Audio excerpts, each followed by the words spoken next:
A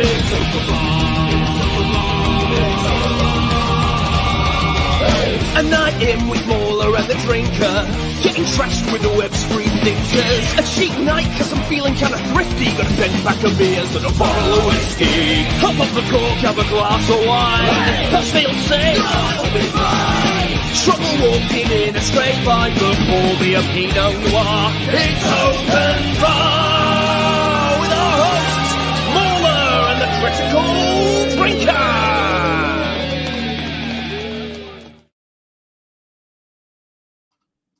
Welcome, everyone. We are back after a week's absence. Hello, it's good to be back, MauLer. Are you feeling good? Are you ready for this? I'm jazzed, dude. Lots of new stuff to talk about. Yeah. Possibly good, possibly bad. Who knows? We should make the most of this because it seems like August might actually be quite a dry spell after this. A little bit, yeah, maybe. We're entering that lull of new releases. So, no, it's good that we've got a few interesting things coming out this week that we can talk about. So, very much looking forward to it. And yeah, welcome everybody to Open Bar 153. You ready for the tradition? You ready for some pointless knowledge? Yeah. We must be getting to that point actually where we're going to catch up with ourselves, and we'll have done again 100 years. Yeah, we'll have done 100 years of knowledge and pointless facts about each year. I'll need to look back actually and find out when I started doing this. I'm pretty sure it was the 70s we started. Was it? Okay. I think so. Do you mean the first time around? Yeah. Right. So yeah, obviously, you know, once we get to that point, we have to stop because like we're just going to be repeating ourselves. We'll have to find a new thing, a new gimmick for each open bar. But you know, anyway, for the time being, let's enjoy it while it lasts. So stuff that happened in 1953. The Korean War ended. Yay! That'd been going since 1950. Thank goodness. An armistice. Well, actually, I say it ended. It technically didn't end until like last year, because that's when like they officially ceased hostilities. It was just a truce. So there was still officially a state of war between North and South Korea. But anyway, they stopped shooting at each other. So that was nice. That was in July 1953. Also that same year, Stalin died. Yay. See you, dude. Coincidence? Yeah. Fuckity bye. Also, Mount Everest was climbed for the first time ever by Sir Edmund Hillary and Tenzing Norgay. Not bad. Yeah, pretty good stuff. Well done, chaps. Also, Elizabeth II was coronated. So, all things that happened in the year of film. That was the premiere of Peter Pan, which is kind of interesting because that actually factors into what we're going to be talking about. Relevant, yeah, weirdly relevant.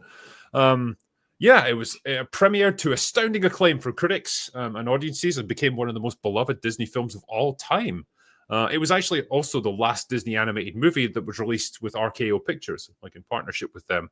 So it was the last smash hit movie that the company ever produced before it eventually folded in 1959. Oh, wow. So there you go.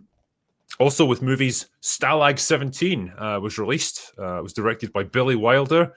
Became regarded as one of the best World War II movies ever made. So won the Academy Award for Best Actor for William Holden for his performance in that movie. So good on you. Also, the first ever widescreen anamorphic film was released. It was The Robe, starring Richard Burton and Gene Simmons. Wow. Yeah. It's funny because it's like talks about the money that it made. It grossed a record-breaking $36,000 for a single theater in its first day. Can you believe that? Well, I mean, you know, relative achievements. I mean, it's more than Superman's making these days, so that's all right. Yeah, we'll talk about that later.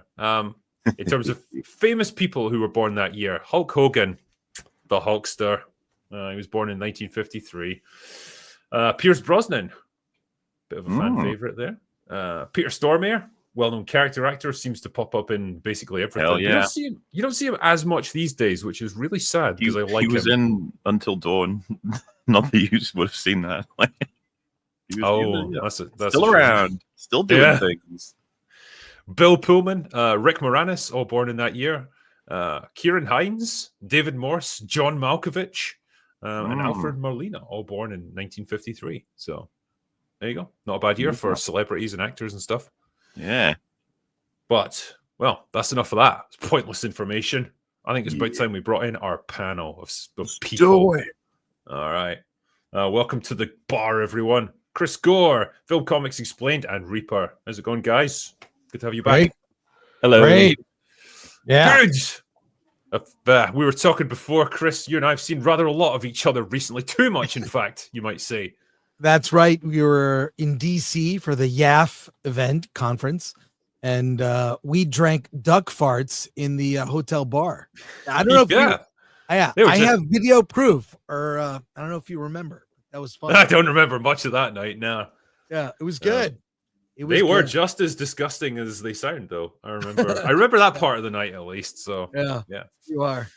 No, it was a lot of fun though. It was good fun. Yeah, and the panel we did is actually on YouTube. So yeah. So we were there, like acting all intelligent and stuff. It was weird. We all came off professional. I was shocked. I don't know how we managed it. I really don't. Yeah. Nice. Well, anyway, guys, we're all here, and I guess the first order of business, the thing that's dominating the conversation really this week is Alien Earth. I must confess, right, I didn't know what to expect from this one leading up to it because there wasn't a huge amount to talk about it. The first trailer got released. It was kind of interesting. It seems, at least from an aesthetic point of view, they captured the look and feel of the Alien universe, so I was intrigued at least. Started watching it, and well, we've seen the first 2 episodes now. So how did you guys find it? Terrible. I mean, I was quite surprised. I thought it was going to be bad, but it was just terrible. Yeah. Wow. Just there's no other way to describe it. It's just terrible. What about you, Chris? It's terrible in a very unique way because it feels like we were talking before the stream, a human version of AI. And by that, I mean that opening scene with the helmets and the lighting, the sort of computers speaking to each other, even the that they emerge from their pods, they have breakfast.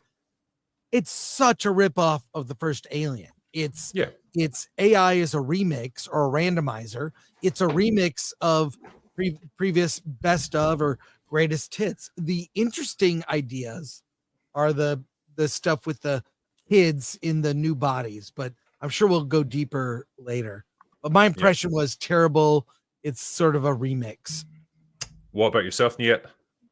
I think it's Gen Z aliens dumbed down for a modern audience. It quickly went off the rails. I feel as though this show doesn't know what it wants to be, so it's taking aspects from different franchises, much like Alien Romulus, but in the worst way possible. Like the opening, which Chris was describing, is a massive misdirection because it makes you think that they're trying to replicate the first Alien movie, but it skips a couple of steps. They've already acquired an alien specimen, a couple of them, and then all those characters die, and we're left with children in synthetic bodies who are the least interesting aspect of the story for me.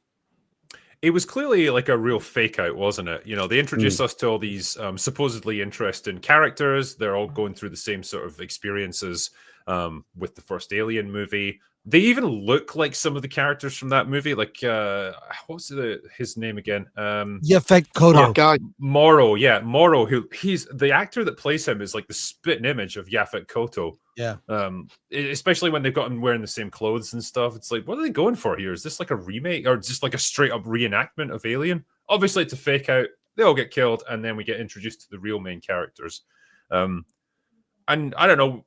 Perhaps we ought to explain just a little bit for the people who haven't seen it. And I'm not going to do the whole like, oh, this bit is spoilers and we shouldn't talk about this. I guess we'll just launch into it. So the show opens with these characters aboard a deep space research vessel. They are transporting specimens of various alien organisms, including a xenomorph, back to Earth. They all go into hypersleep. Somehow the aliens escape. We don't really see how it happens, but the ship crash lands on Earth, which is kind of wild by itself. Like, I'm pretty sure a ship traveling that fast would just obliterate half the planet if it impacted, but it's fine. It just crashes into a building. It's okay. It's not even that. They don't even have like listening posts. They don't even see. Nobody notices a gigantic ship until it's over their head. Well, yeah, you would kind of think he's in contact with Weyland Yutani, isn't he? Through Mother, he's getting orders, so they know it's coming. They know it's going to crash. They have it crash on Earth, not one of their owned planets. That's Not just that. Yeah, I didn't understand that. Like, why not take it to a research station at some remote part of the galaxy where no one is going to disturb you? Well, why does he crash it in a Prodigy city? I don't When he know. When he works with Wayland Yutani, he should. Well, I think he crash does. it I think he does say that it's like out of control. The navigation system doesn't work anymore, and so it just literally crash lands. But very conveniently out of control that it manages to hit exactly on Earth, but it can't choose where on Earth it can go. Yeah.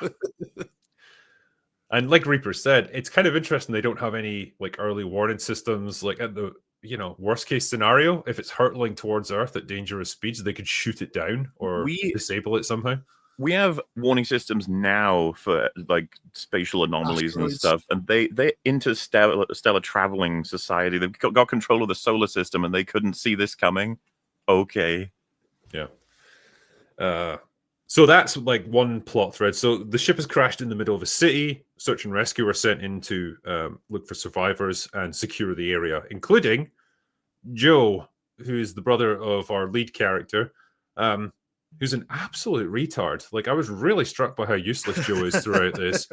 He has got a death wish because he gives up so many opportunities to escape. He almost gets killed by the xenomorph like multiple times. He even has a gun at times and he never uses it. It's bizarre. He would rather just run away, thinking he can outrun a xenomorph rather than just shoot it, I guess. Yeah, many opportunities to shoot it. It's almost like he knows he would drip acid on it or something. Yeah, well, loads of people have opportunities to shoot these things and they never actually do. It's like the Jurassic Park effect where it's like, guns versus dinosaurs, it's going to kill them, so we just have to have them not work, basically. Joe also has a lot of plot armor. Do you remember that scene where the xenomorph is directly above him, and for some reason, instead of jumping on top of him, it jumps next to him? Yeah. Yep. There's a lot of that. If there's a room filled with aristocrats, it'll shred them in seconds. If it's one of our main characters, it'll go, whoops, I missed you. Oh, here, I'm throwing you. I was hoping you wouldn't mention that entire scene because holy fuck. Hey, don't worry, I'm not being literal. I'm just, unless, am I? But are those aristocrats? How do they not notice a big ship crashing into a building? How did they not notice that and they continue with their party? That's the most unbelievable thing. But I think that was like a straight up bit of Marvel humor or something that was just dumped into this show. It was so out of place. Like, one thing I do not associate with the Alien movies is comedy. No, and they really went for it there. Like, haha, isn't it funny how oblivious they are? They're just carrying on with their party, even though a spaceship crashed into the building that they're living in and it practically demolished the entire structure. Yeah, like they have alarms. You have fire alarms. You would have everything going off. The power shouldn't be working. And yet somehow they're still having a party. Well, and we're supposed to believe this ship that's basically Titanic, enormous. Like I'm under it. It's like a Star Destroyer. I think is how Gary compared it. It's an enormous ship. They're sending in what? Fucking like 10 people a search and rescue for this ship. It's like, are you insane? Remember when they get to the staircase and they're like, which level should we go on? It's like, you can't even search one. You guys are tiny. There's three of you. The weird thing is there's an army of people outside who aren't going in for some reason. Nope. They're going, we're waiting for a bunch of adult children instead. Yeah, they'll do it. I guess this is where we should explain the second aspect of this show, where there's like a research project going on where they take terminally ill kids and they transfer their consciousness into android bodies. That's called hybrids. They call them hybrids. Yeah. So rather than being the androids that are just AI, like they've got real human consciousness inside them. And so what you have now is a bunch of adult children wandering around, which I think is probably the best answer to the criticism of characters who don't act like adults anymore. You know, we were talking about like in older movies, it just feels like, people made adult decisions. They were mature and they were smart. Now they all seem a bit retarded. And so the writers of this thought, right, we're just going to straight up make them children. They are canonically retarded. Yeah, so now there's an explanation. You've now got a bunch of kids in adult synthetic bodies that are much stronger and faster than regular humans. And when our main character, Wendy, because there's a real obsession with Peter Pan in this show, sees that her brother has gone into the the crashed ship. She decides she wants to help him, and so she somehow gets permission to take all of them to be a search and rescue team, even though they've got no training in search or rescue, and they're given no weapons and they're or retarded. equipment. Is the stupidest part of the whole show for me is when she says, "We're fast, we're strong, we don't break," and then he says, "Well, yeah, but they've got like absolutely no training. They can't even handle stress, and if any one of them was to break, it would cost us basically like millions, if not billions." And then he goes, "Okay, well, don't lose them, don't break them." Yeah. Well, I'm It's like, convinced. what? Well, you have synthetics. That's the thing. Synthetics are available. You Yeah. can just send them in. Marines are going to be better than children in robot bodies. What are you? What? When And they ne- when because, they yeah, like they- see blood, they're like, "Ew, icky blood." Ooh. It's just this like- is what I mentioned in my review. Like, if they come across like dead bodies or like horribly mutilated victims of like falling wreckage and stuff, they're children. They will just freak out and run away. Of course they would. So like, seriously, Well, this you is a said they're plot gonna- line. Sorry, plot point that when you tell a person who hasn't seen this show, they are going to struggle to believe you. Children in robot Yeah. bodies have been sent in to go and fetch the cargo of extraterrestrial life from With no rivaling weapons. companies Completely and no unarmed. training. And then I can't, like saying that there's no Because- training is just funny because they're 12. It's like, well, because there is two layers to what they're doing, isn't it? Like, Wendy is going there to find her brother, and that's what she thinks they've been sent there to do. But the CEO of like Prodigy has sent them there really to recover the classified data that's on board the ship. They don't actually know what's on it. They just know it's a deep space research vessel, and it's probably got valuable stuff on board, and they're going to steal it from Whale and Yutani. So he's sent them there with that mission. They just don't know about it, and it's only Timothy Oliphant's character who knows the real deal, and he's like their chaperone effectively for this, isn't he? oh, yeah, well, Yeah. throughout the episode, we're getting implications that there's something else going on. Standard Wayland, evil company shit. It's like there's ulterior motives everywhere, people being Yep. evil and stuff. So I'm sure as the season progresses, it'll get stupider. No worries. But you also have the cyborg, and he's trying to capture the alien, and his whole plan is to encase it in a cocoon and just walk out the building that's surrounded by He's the army. dragging it. And he they're gets like, caught by the "Hey, soldiers. Like, What's in what's the in bag? it? And he goes, "What? Supplies? supply. supplies, motherfucker. Moving." And how about those terrible looking other aliens? The centipede like Oh, things, the eyeball yeah. spiders, the eiders, or whatever. They were just Did you very like the, CG.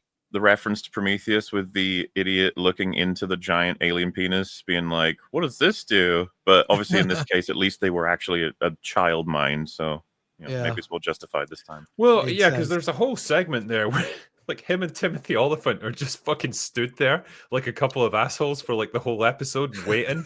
Because it's like they see it and he's like, interesting. We should contain this. Go find something to put this in. And it's like fucking 10 feet tall. What the fuck are they supposed to find?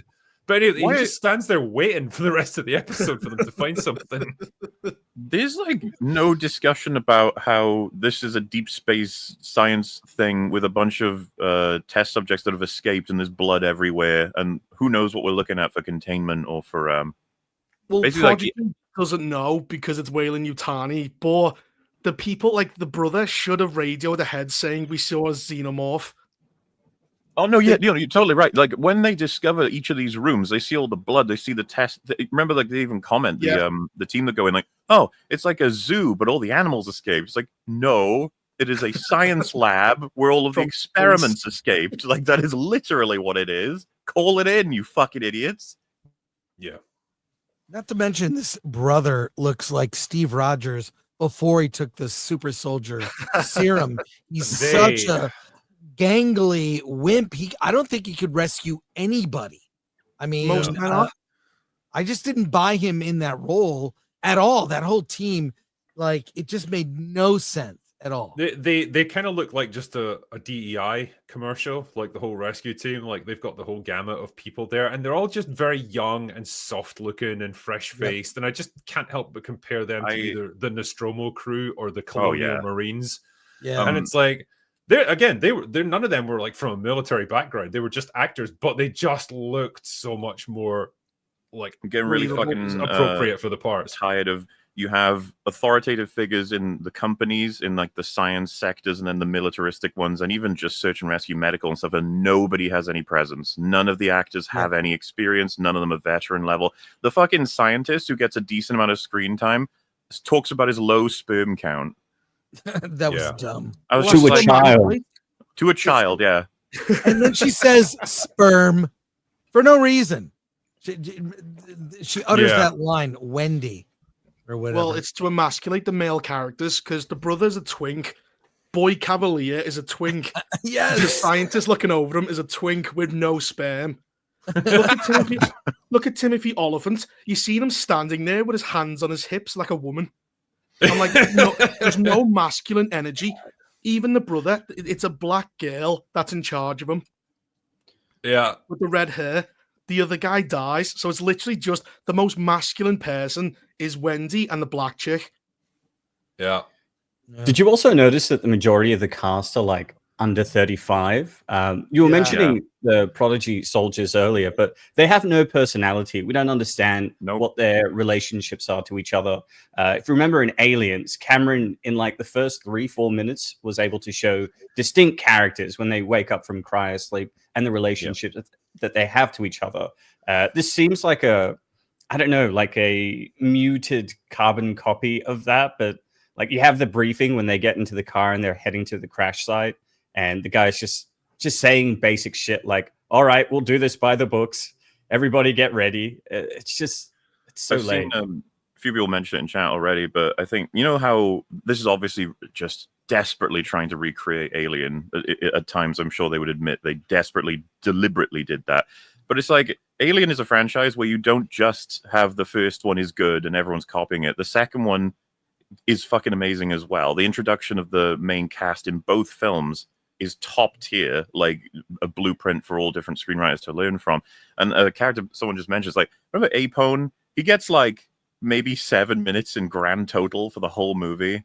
And he's like fucking excellent. The actor, the character, you totally buy that he's going to control all of the Marines with like absolute respect. His death is super impactful in Aliens because it's a loss of authority.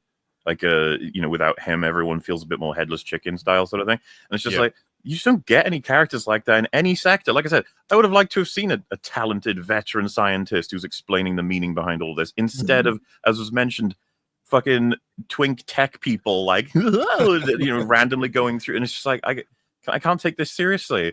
No Marines taking it seriously. No, even Weyland-Yutani or Prodigy people taking it seriously.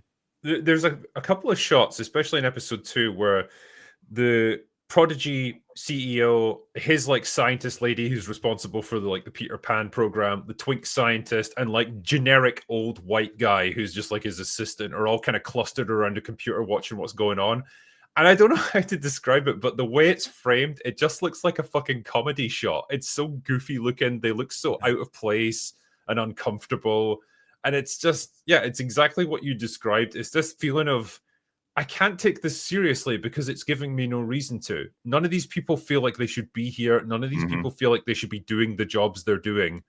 And I don't know if it's a failure of like the casting agents or if it's the director or it's just the performances that they're given. I don't know what it is, but fuck, like it's just that Peter Pan effect is replicated throughout the entire show. It's all just children in adult bodies.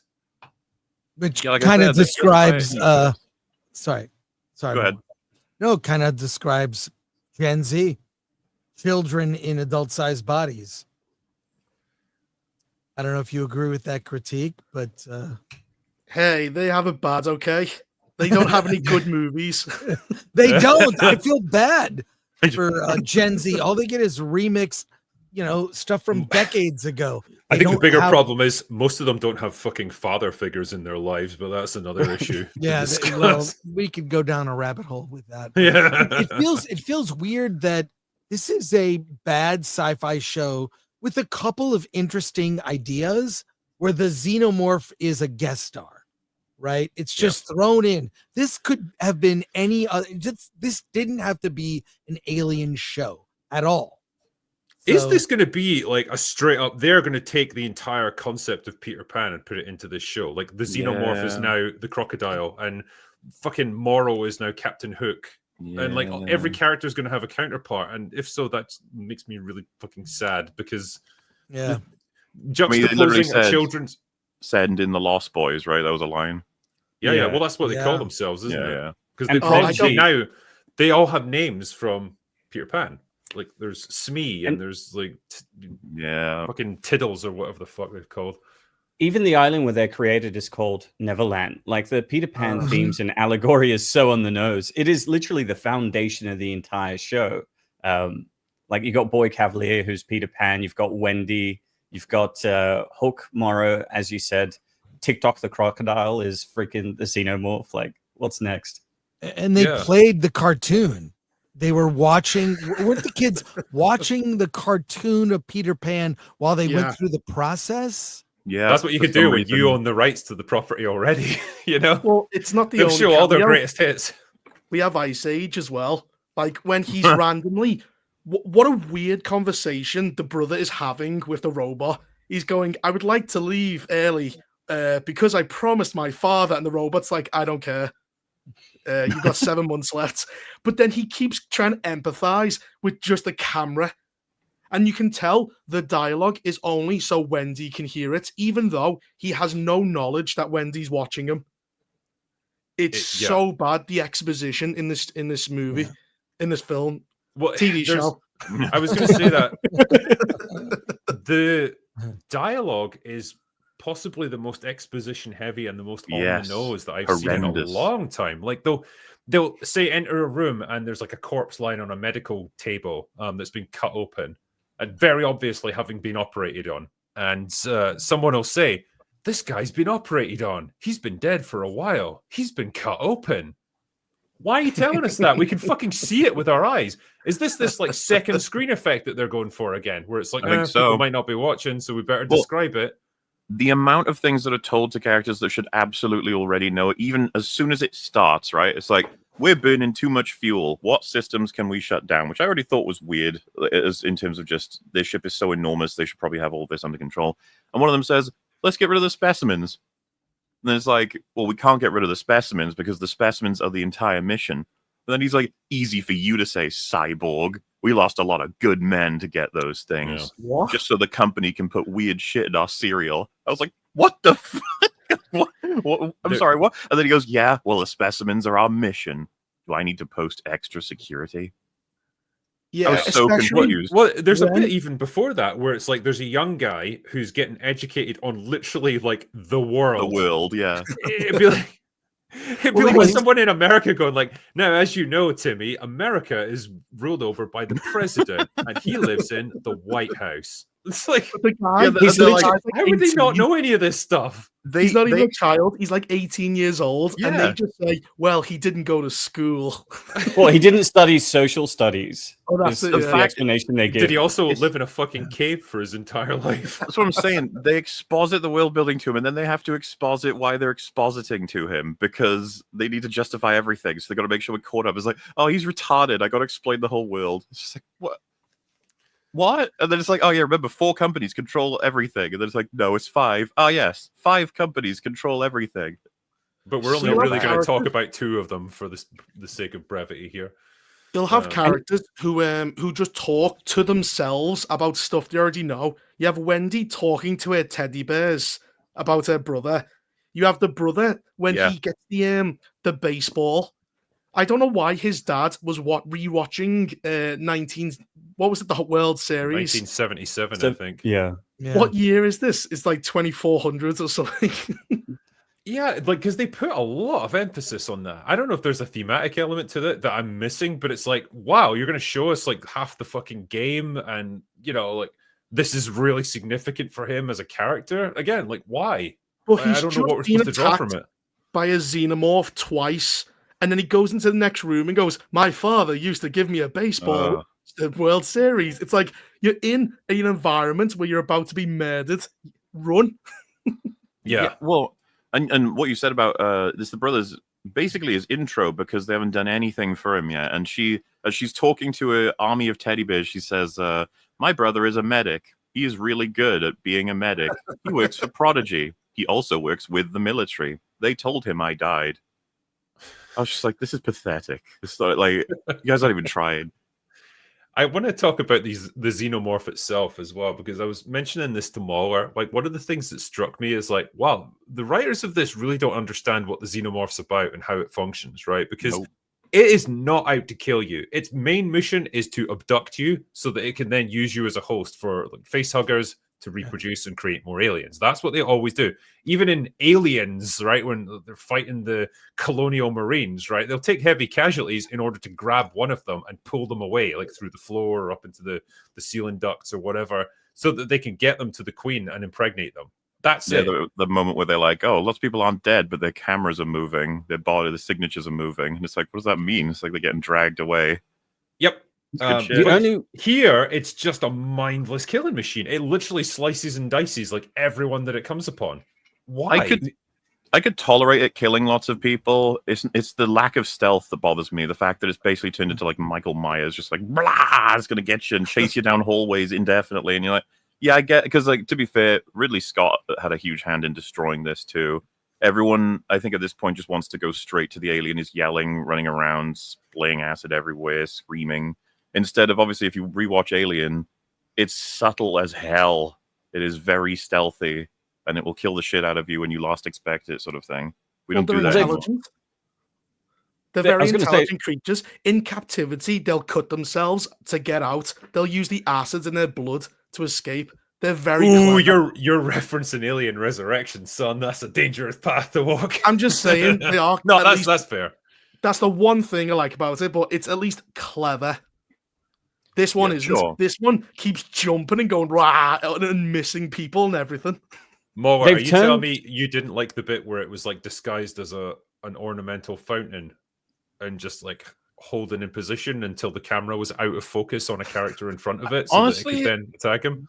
They are their own worst enemy with shit like that, because there's some stuff in, because I'm not going to deny that a lot of people love this show already because of the visuals, and they're like, oh, it's just all the reminiscent stuff. It's literally like I'm having PTSD with Romulus. It's the exact same experience we had. And I'm not going to deny some of the stuff looks really fucking good, and there's some shots and some ideas. And when I saw the statue, I was watching it with Gary, and I was like, the alien will be on there because it's a weird fucking looking statue. It's obviously it's pitch black. It's got extended like limbs or whatever, and I was like, yeah, they can tangle up the alien on there, and it'll be confusing. And then there's a shot where you can kind of see it looks weird, and I was like, yeah, it's on there. And I don't know, like it ain't no Alien 1 where it mixes in with the mechanics of the ship, and it ain't no Aliens where it's blended in with the nest that it's created. But at least they're somewhat trying. I'm trying to say, yeah, okay, that was fine. Like, so there's that. I mean, it's obviously... Sorry. I was going to say, like, they've effectively turned the xenomorph, who was described as a perfect organism and this kind of eldritch cosmic horror from the first movie, into a schlock monster villain. You could sort of forgive it killing everybody and not trying to capture them if we didn't know that there were 4 eggs on the ship that it would be wanting to take people to. Yeah. I don't even know how those eggs got there. Like, is there a queen that's laying them? Because they're not in containment pods or anything. They're literally just out on the floor. Well, the brother, because I don't know how he knows this, but when he gets attacked by the xenomorph and gets into the elevator, he says, "She almost got me. She's got armor." Like, he knew it was a female. Makes no sense. So it's like, is this like a young queen? Don't know. Yeah, we'll find out. I don't think they know. I think they just found some eggs and went, fuck it. Yeah, to pick up on the point you guys made earlier as well, like, you know, the xenomorph, it looks the way it does. Like, it's been pretty much solid since the first movie. But you've got all these additional creatures, and it just makes me realize how good the creature design was on the xenomorph right off the bat from the first movie. Because I look at these, and they are so fucking goofy and shitty looking. Like, one's just like an eyeball on legs. He's my favorite character. I want to make it. Yeah. One is just like a fucking leech thing that, you know, it's a tick. It's a huge tick. It's a giant tick, yeah. And it's also unimaginative compared to the alien. Like, the alien just it feels so much more believable in so many ways. It looks mean, it looks dangerous. These just look like flumpy, goofy CGI. Yeah, it's like George Lucas creations. Alien and his retarded friends basically he has to put up with. Exactly. Well, because the alien can survive in space, it makes sense. It's pitch black because you can't see it. It matches the environments. Was these fucking the eyeball alien? How is that hiding from anything? Did you see the cat? And its head is like 10 times the size. Yeah, it makes you appreciate H.R. Giger even more when you look at his original designs. His designs preceded Alien, right? Yes. I mean, he was discovered, so to speak. I mean, weird dude, but I love to go to that Giger bar. Where's that, in Amsterdam? Or that would be a terrifying place to drink. There like used a to be big art collection, and Ridley Scott just like flipped through it, and he saw the alien. He was like, "This is it. This is our monster." Yeah, that's simple as that. But these new aliens are uninspired. I mean, creepy, but uninspired. It's also not scary. I mean, the number one thing the show should be is scary. It isn't. I think. I don't know. It's the children really kill it, because when you've got a bunch of kids going ooey gooey blood, and it's like this is horrendous. No one's taking it seriously. Yeah, not only are the children functionally retarded, but they're also invincible, right? Because they're superhuman, they're super fast, super strong. There's just no potential for stakes. They are super strong when it's convenient to the plot, but then at other times they just seem to have like regular human strength. Like, you know, when the eyeball creature latches onto one of their faces and she's like really struggling to pull it off. And I just thought these artificial life forms, right? They are capable of holding up. What? There's one point where Wendy's got like 3 children hanging off each arm and she's just like holding them up like it's nothing. So clearly like strength way in excess of a regular human at that moment. But then when they're fighting one of these little alien things, it's like, oh, suddenly they're just like a kid, basically, level of strength. That girl should have been able to squash that alien. Because the opening shot that we see of Wendy when she goes through the transition is she jumps from like 200 feet down to the ground and doesn't hurt herself. So, yeah, the kid should have no issues dealing with these creatures. No. That scene was just so dumb. Like, I'm trying to picture Ash from Alien doing a jump like that, and I just imagine him ragdolling and crumpling to a heap at the bottom. Like, I don't know. I never got the impression that androids are like either super strong or like super durable and invincible. No. Why, in your first experiment, would you put a child brain into a super soldier body? What are you doing? What if it goes nuts? They try to justify it in the story by saying that like child minds are the only ones that are like flexible enough. That does not answer my question at all. It doesn't even make any sense, because Boy Cavalier says the reason why I'm doing this is because I want to have a conversation with someone who's smarter than me. They've got the minds of children, so I don't know how that's retarded. Possible. Yeah, and now they're unbelievably powerful and dangerous. It's the opposite of what he wanted. Also, if you wanted something interesting they kind of glossed over.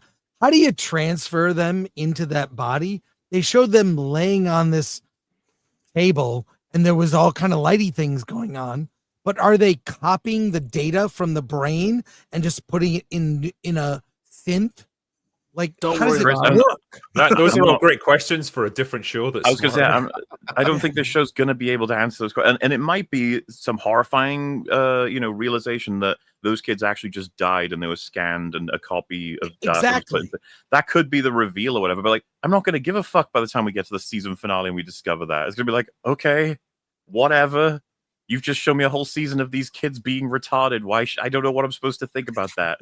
Why didn't they give us? They didn't show us this because we get the first scene of the little girl before she's going to be put into this adult android body is being like, "Hey, this is a scorpion. What should we do with it?" And she's like, "Kill it." And he says, "Well, what if when we try to kill it, another scorpion tries to get us? You know, to us, to the scorpion, we're just big mean giants." Yeah. And she's like, "Oh, okay." And I was like, yeah, so I'm guessing there's some kind of connection with the alien or, life itself and perspective and all that stuff. So how about we have a scene where we flash back at first for her and she's informed that she's got stage 4 whatever, and she's with her dad and her brother, and then creepy prodigy scientist comes in after the doctor and says, "Hey, I can save you." And you have the dad being like kind of interested and saying maybe she should, and the brother could be like, "No, that's not saving, that's becoming something else." And then you get her trying to figure it out, and the brother's so against it that they decide to lie to him and say, "No, she died." And the dad secretly like supported this project. Basically, I don't know if you've heard of this. It's called character. We could have had like character, and we could have seen the family dynamic before she became an android. Could have seen what she was like before, so that we have the contrast instead of seeing her for a couple of seconds talk about nothing important other than random pieces of expository dialogue like, hey, you're about to be uploaded to an android body. It's like, yeah, obviously she's been told this for weeks, presumably for preparation. I don't know why that we're getting this information now. Oh, so shit. And then the reveal to the brother, how she convinces him, I'm your sister. Is the what was it? The thing with the big toe is like a thumb. That's what he asked her two separate questions that only she could possibly know, and it's like not until she answers the second one that he's somehow convinced. It's like, why didn't the first one get you? Wouldn't you think? Hang on, this is an android that looks like and thinks like my sister. This might not be her. This might just be a copy, a clone, a robot. Can't do that. That'd be interesting. This is my sister. There's no more conflict between the characters. And you could tell they rushed it because they want the payoff of him getting snatched by the alien, and for us to go, no, they just reconciled. Oh no! It's like this is like two separate stories that shouldn't be merged together. Like on the one hand, you've got this like sci-fi, like a hard sci-fi story about human consciousness and what does it mean to be human, and what's the nature of like our souls, like when we get transferred into these artificial bodies. How do we reconcile that? What impact does it have on the people who love us? And like, how do we even relate to them? That's one story. Then you've got like a freaking spaceship crash on Earth with like aliens and stuff inside, and like you've got to try and like contain it, and corporations are fighting over it and all that stuff. And that's a separate story. And like trying to merge them two together, like neither aspect of it really gets the attention and the time that it needs to flesh it out and to really like bed in. And I feel like particularly the one with the android consciousness thing, that needs the time, because it's dealing with some really weighty topics there, and you can't just like have that in amongst this other mess of stuff that's going on in the background. It's too much to try and process all at once. Do you remember when she's about to have the procedure done and she says, I want my brother, and they say back to her, remember, you can't see him yet, but you can see him later, but you can't be seen by him. It's like, what? Oh my God. It's so awful. What does anyone think about the technology? Because now that you have immortality in superpowered bodies, why bother experimenting on the xenomorphs? What's the point? Because the whole point was humans just can't quite adapt to space, even with technology. The xenomorphs can. If we can harness that, humans can prosper across the galaxy on any planet. This one, there's no point. You can be an android that lives forever. You don't need cryopods anymore. This is something they tried to like tackle with Romulus, and they ran into that brick wall of logic right there as well. Like androids are essentially your ultimate weapon for anything. They can survive in basically any environment. They don't have to sleep or eat, or they don't get tired. And they can do whatever you want, and they're 100% obedient. They can't even get impregnated by facehuggers. So like they're the ideal weapon to take on the aliens with if you need to. Yeah, and we have hybrids now, according to this world, which, I mean, you can do stuff with it, but like introducing that prior to Alien in the timeline. Yeah. What are you doing? I'm so sick of these fucking things going on in the midst of the Alien franchise. Like, it's one thing to make sequels later on because it's like, well, okay, that's the future. You can do whatever you want with it. But yeah, to say that all this shit happened before the events of Alien even took place, and that Romulus happened magically between the events of Alien and Aliens, and we just didn't know about it before. Like, man, that is stretching it. It's the same shit that Star Trek's pulling, trying to put in all these different series like before the events of the original one. I don't know, man. It feels so unnecessary. Yeah. It also retroactively destroys the canon and timeline of the Alien universe. Not that that's salvageable. There was a simplicity to the original Alien that was so elegant. They detect an unusual signal on a planet. It's unexplored, but the company has mandated that, you got to check it out because who knows what we might find there. It could be useful, something we can exploit. Okay, corporate greed, espionage, subterfuge going on. The crew don't quite know what they're up against, but they're sent in anyway because they have to obey. They find this thing. It's super dangerous, starts to wipe them out. And they find out that they've got a traitor in their midst. It's great. It's simple. but it works really well. And like the more layers you put onto it, the more bullshit piles up, and it just becomes this unmanageable mess ultimately. And they're just adding to the problems by creating series like this that like slot in amongst it all. But like an alien outbreak of multiple types of aliens is on Earth. The Earth should be overrun because that's always the stakes. Yeah, they're fucked.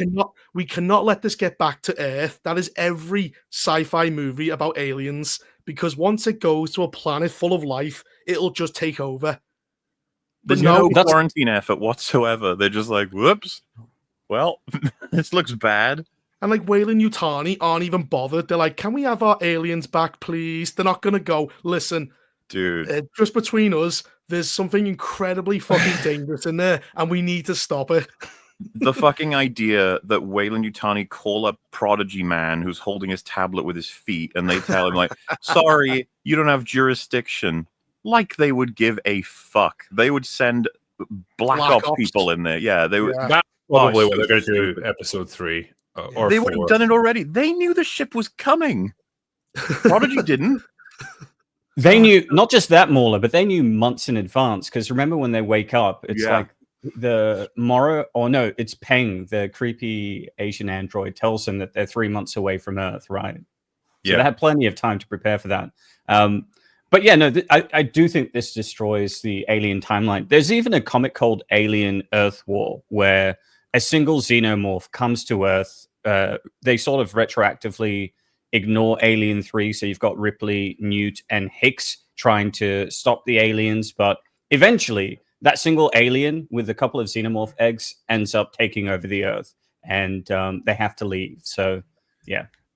And yeah, to be clear, because someone just said, like, they don't know anything about the alien. Why would they quarantine? They would quarantine just because it's their stuff. They want it before anyone else can get it. Secondly, it's all cargo that they know from the ship's, I guess, manifest or information that is sensitive. These are all samples that they've been told paramount to the point of crew expendable, just like the first one. And then thirdly, this fucks the alien timeline because all the information, all the scientific research, all of that's on the ship. It'll be in records now. The alien is on record before Alien. I mean, do you think this is going to end with, like, I don't know, everything explodes? Yeah, that's the only solution I can come up with, where it's like wipes out the ship, the aliens, everything. It'll They be nuke uploaded the to island. Neverland. Hold on. Yeah, everything goes to Neverland, and Neverland blows up. And he goes, "Oh no, this technology that everyone wants just never replicates ever again." Yeah, they're gonna nuke the island. That'll be his final episode. It's the same problem Acolyte had. It's like, there's Sith before the Sith. Well, don't worry, we won't mention it at all to anyone ever. And you're like, fuck off. That's what Star Trek's done when we had Michael Burnham. It's like, Spock's sister, yeah, we'll just, no one ever spoke about her, though. She's just classified. I think that was the explanation for it. Yeah, sure, we're all buying that. Thank you. Yeah, hold on a second. There was, super chat here. It sounds to me that Vasquez was more badass, more attractive, and way more interesting than anything this slop has to offer. I'll just go back and watch the first 2 movies instead. R.I.P. Aliens and Predator. I hate this timeline. Hail, gentlemen, and cheers. What, you mean you're not excited for Predator Badlands? Yay. Another this fucking 1-2 punch for 2 of my favorite franchises since I was a child. So unfair. The inclusion of all these aliens is to try and tie it to Predator Badlands, because you see Weyland Yutani in the Predator trailer with all the specimens. Yeah. I was saying as well, like, how can you not find this attractive? I mean, that hairstyle, man, that's just that's like a pure badass. Well, but I looked at the actress as well. She actually fucking looks like that in real life. Well, to be fair, that's the Amelie, the haircut from Amelie. Audrey Tautou had that haircut, and that haircut was very popular in France when Amelie came out. I'm just saying. I mean, if your bangs end halfway down your forehead, like, you've either had a frontal lobotomy or you've got some serious issues going on. Like, that is just bangs not are a good look. Choice, I guess. What is the interest Abby had after 2 hours of this already in this character? She's just kind of naive. That is her character. But so it's you or all the kids. That's what I'm saying. It's like, what is there to grasp on this? Why am I interested to see what happens next for her? You're not. She's not. She's not just naive; she's actually quite stupid because she has a discussion with like Timothy Oliphant when they're heading to the crash site, and he tells her, "Your brother is gonna die." She's like, "No, I'm gonna save him." And he's like, "No, no, no! Like he's human. He'll die of either old age or sickness." And she sits beside him, and she's like, "No, I'm gonna save him." It's just like she's not listening to anything he's saying. She's not a character. I was trying to guess who the fuck Oliphant even was, like in terms of what I'm dealing with as a character archetype, so to speak, right? He's some sort of he's an android, but I don't know what role he plays exactly. I guess he's some kind of advisor because they say he's like uploaded with a lot of intelligence. But I thought it was hilarious. We cut to their ship, they're heading to the crash site, just shows him, and he's like, "You know, humans used to be food." And I was just like, what? He's like an ominous line delivering man, you know? Yeah. It's like he's an autistic android or something. You know what I mean? Like he's so disconnected from like normal human discourse that I don't know. I don't quite know what they were trying to achieve with him. I mean, I like Timothy Oliphant. He's not even like a caring teacher that like tries to manipulate the kids or anything. He just goes, "Well, go get me a bag for this weird alien, please." And he keeps sending them off by themselves. They've got no weapons or anything. It'd be like, you go to the exact opposite end of the ship and investigate those weird alien eggs that are in the cargo hold. You go and get a container for this fucking plant thing. You just, go somewhere else. It's like you're sending them off by themselves. They've got no means to protect themselves. They've got no one to look after them. They are children, or the minds of children. What do you think is going to happen? Do you think they're even going to accomplish these objectives that you've set for them? They'll probably forget what the fuck they're even supposed to do. Yeah, like imagine saying to a kid, "Get me the specimen," and he goes, "I don't even know what that word means." Why are they there, for fuck's sake? Secure the area. Like, I don't know. Like, how do I secure an area? Like, I'm not a military guy. What do I do? To round it off as like just on top of everything, so we talked a lot about the writing. Did anyone else find the editing obnoxious? Yes. Yeah, I found the direction. The flashes were lame. So I mentioned this with Gary, but like, when they show us the initial crew, they're not going to show us how everything goes to shit gradually. We see like the beginning and end of what is the equivalent of Alien, but with these guys. And there's this moment where some of them are in the pods, some of them are working on whatever, and it's just like a musical sequence. But when the camera tightens in on each character, it'll quickly flash their future, which is death by one of the random aliens. It is one of the most annoying, obnoxious piece of shit moves ever. I was like, what are you doing, editor? And it's like, well, don't you get it? Because you're not going to see how they die, but we're kind of flashing to you that they die. Okay, thank you. I gained so much from that. Secondly, throughout the whole 2 episodes, they keep fading memories. And the way I tried to explain this was sometimes a thing will happen, and then a character will reference it 10 minutes later, and it will fade that past scene onto the screen as they are talking, as though we've forgotten what they're talking about. It's the second screen principle. That's all it is. It's like they're going to assume a lot of people just won't even have been paying attention 10 minutes ago. It's insanity. There's because I got to get to it because this is the thing that's gone viral. So when they were kids, the brother and sister would watch Ice Age together, specifically that movie. And so when we have this flashback of, oh God, there's so much stupid to explain. Me and Gary were losing our shit because we watched it together. So we've not got enough character as is. We flash back to that scene I think Reaper was mentioning where the brother's gone up to like a droid to talk about his job. And we were like, oh, okay, it's a flashback. We'll get some information about him at least. So we thought it was, like the rules of flashbacks, like POV. So it's going to be his POV. Then the camera like pulls out and it's the sister watching him in there. And we were like, oh, so it's her flashback, her POV. She's watching him. Then it pulled back again, and all the scientists are watching her, watching him. And we're like, wait, so is it their flashback? It's their POV? And then it shows her talking about how much she loves her brother, misses him, and it fucking fades Ice Age on screen while she's talking about him. And you just see Sid the Sloth walking around while she's talking. And yeah, I'll tell you, like at that point, it's just like, this is fucking terrible. Who the hell edited this? It's like Inception. She's having a flashback inside her flashback. Yeah.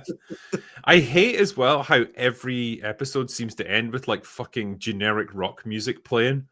Like the end of episode 2 in particular, where it just the camera pans out with the guy standing next to the alien eggs and fucking rock music starts. Bro, I know. generic is Black Sabbath and Tool. Well, I know, but like, what does it have to do with the Alien franchise? You know what I mean? Like, I got that's you just like there. the kind of music I would just never associate with this. It's just so out of place. Yeah. And it's like, what am I even supposed to draw from this? It's not obviously connected with horror. It's like maybe action, but like this isn't really like an actiony scenario you're setting up here. Yeah, It's terrible weird. music choices. Terrible music choices ruined the whole mood. Tied into nothing. It was bad. Some of the acting is atrocious. Remember the very beginning, and the Indian woman is going, "Let me in. I'm going to die." Oh my god, her acting was so bad. She was so bad. Please, no, I'm going to die. I like this one as well. I like how the trillionaire genius thinks he's smart, but is more convincing as a moron. I feel like that's a metaphor for the writing team of this abysmal, boring wreck of a show. I'm calling this now, by the way. He's going to get revealed to be an actual moron, and the real brains behind the operation will get revealed, you know, and it'll probably be a woman. That's probably. Like, I was half expecting that he's going to be patient like Zero for this as a project. Turns out he's actually a child in an android or some shit. Well, who crashed the ship? It was this because it wasn't Weyland Yutani because they were on the secret mission. It was the cyborg. It's gonna be he paid the cyborg to crash the ship into Prodigy City because they're the new race or some shit like that. Well, MauLer does have that line when he encounters the soldiers, where's Cavalier? And it seemed kind of odd. So maybe Reaper's onto something there. But he's been actually hostile to the Prodigy men, though, right? The hybrid guy, cyborg guy. Yeah, he has. Killed everyone. Yeah. What? He killed the Weyland-Yutani people on the ship, and he's killed the Prodigy people. He didn't kill them though, didn't he? Just restrain them. I don't say. I'm just saying hostile. Like he's right, against them. He's got an interesting perspective on this, where it's like he's definitely out to eliminate anyone who gets in his way, but preferably not with lethal force. So preferably, I don't know if they're going to set him up as some kind of anti-hero that eventually redeems himself or what. Like, well, because he does. He's evil. He's killed so many people in the crash. But was the crash his fault, or was it just fault. like no? The crash wasn't his fault. Because he says in his report to Weyland-Yutani, like, the navigation system's been compromised. We're going to impact Earth. There's nothing I can do. And so he's literally just on. You know, he's got to get in the escape pod and just. He leaves that woman to die. Yeah, but you could argue that, like, if he'd opened the door, the alien would have got in, and that would. And he leaves those two soldiers to. He leaves a lot of people to die. He leaves them. About the alien. He goes, "It smells fear," and which is strange because he's not scared at the beginning when the alien is trying to kill him in the pod, but he's clearly scared when the alien kills all the soldiers and is right over his like. It literally goes right next to his face. You can see him shake. And the alien just lets him live for no reason. Even though it would hate the fuck out of him at this point, because he's the reason it got screwed over. It tried to kill him. Canonically, the aliens aren't interested in synthetics, right? Like, they don't bother trying to kill them unless they get in their way. But that... He's part human. He's a cyborg. Yeah, he is part human. He's a cyborg. But it's just inconsistent, because in the opening scene, the alien is trying to break through the door to get to him. But then later on, it ignores him and goes after the soldiers. So I don't know what they're doing there. It's like it can smell fear. He goes, "No, it can't," because he wasn't afraid in the beginning. He's calm as he gets into the pod. He does. To give him his credit, he does look like kind of rattled when he's in the pod and it's like pounding on the roof above him. Like, he does seem like he's kind of worried that it might break in. He looks more scared in the elevator. He's sweating. His eyes are like that, and it's right over his shoulder. And it just goes, "Nah, I'll kill everyone else but you." What's this one here? Alien Earth sounds like complete garbage, written by people who never watched any Alien and chosen to write whatever they've never watched any Alien. I honestly would be curious to see what their reaction would be if they watched the original Alien. If they even have, because I feel like they could learn so much from that movie in terms of how you establish characters, how you make people seem like competent people who make smart decisions, because there is none of that in this show. I think they're so deluded, they'll go, "Not as good as ours." if they watched it. That was good, but we're the masterpiece. I think the issue stems from who the target audience is for this show. I don't think it's the same audience that watched the Alien movies. It is Gen Z, because Alien, Aliens, Alien 3, and I guess to a lesser extent, Resurrection had mature themes, complex and interesting characters. It wasn't made for children, right? The first three in particular were quite dark, and there was like a reverence to the xenomorphs. But by focusing on what are essentially young children, and I said earlier, like the majority of the cast are like under 30, the show robs itself of complex characterization or mature themes because these children are bloody dense and immature. But is it Gen Z? Is it for Gen Z, or is it for like what Gen Xers think Gen Z wants? This is like Skeleton Crew does Alien. It's that kind of level. It's such a weird. But yeah, it's like obviously the people who actually wrote the show are not Gen Z. It will be, Gen X or millennials, and it's like, I don't know, their like idea. TikTok and they're retarded, so we'll just write them as retarded. It's like, no. It's like the show was designed for people who vaguely heard of the Alien franchise but could never be bothered to actually watch it. And it's like, well, we'll give you a flavor of it here, but packaged up with a nice, fun exterior. It's a bunch of kids going on a crazy adventure with some xenomorphs. It'll be great. That's like the mentality behind it. I don't know, man.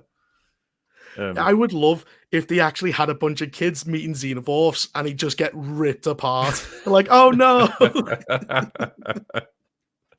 This is the thing as well. I've got the strange impression that not many of them are going to die, because essentially you're dealing with kids here. And so, like, if they've got that kind of plot armor, where's the tension?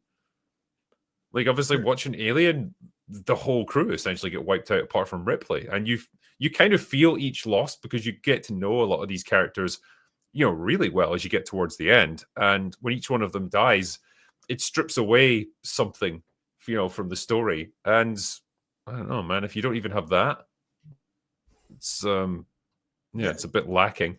Yeah, this show is not scary. No. The quality of an alien entry is proportionate to the quality of the goo in the entry. The hybrids are full of creamy goo, so that's a start. Go make it the show. That's a good thought process. I like that one. We need to see one of them get damaged, actually, so we can see the milk leak out of them. It's pretty much, that's what they're filled with, isn't it? Just like the androids. Well, they need to kill one of those kids. They have to absolutely. I mean, they say they can't be killed, but they can be crushed, burned, something. Someone has to die. I mean, that's what makes Jaws, bringing this up because Jaws is in theaters later this month. It's Jaws' 50th anniversary. I have a Jaws popcorn bucket right here. And having seen it, when that kid, the Kittner kid, gets killed and a dog eaten or disappeared, it's frightening because anyone can die. And in this, it's I'm just not feeling the fear at all. They absolutely have to kill one of those kids, but I haven't gotten to know any of them well enough to give a shit. Nope. Chris, I'll go one better. They need to kill all the kids. Yeah. I would love that. I would love it. All but Wendy, so they can wrap that up.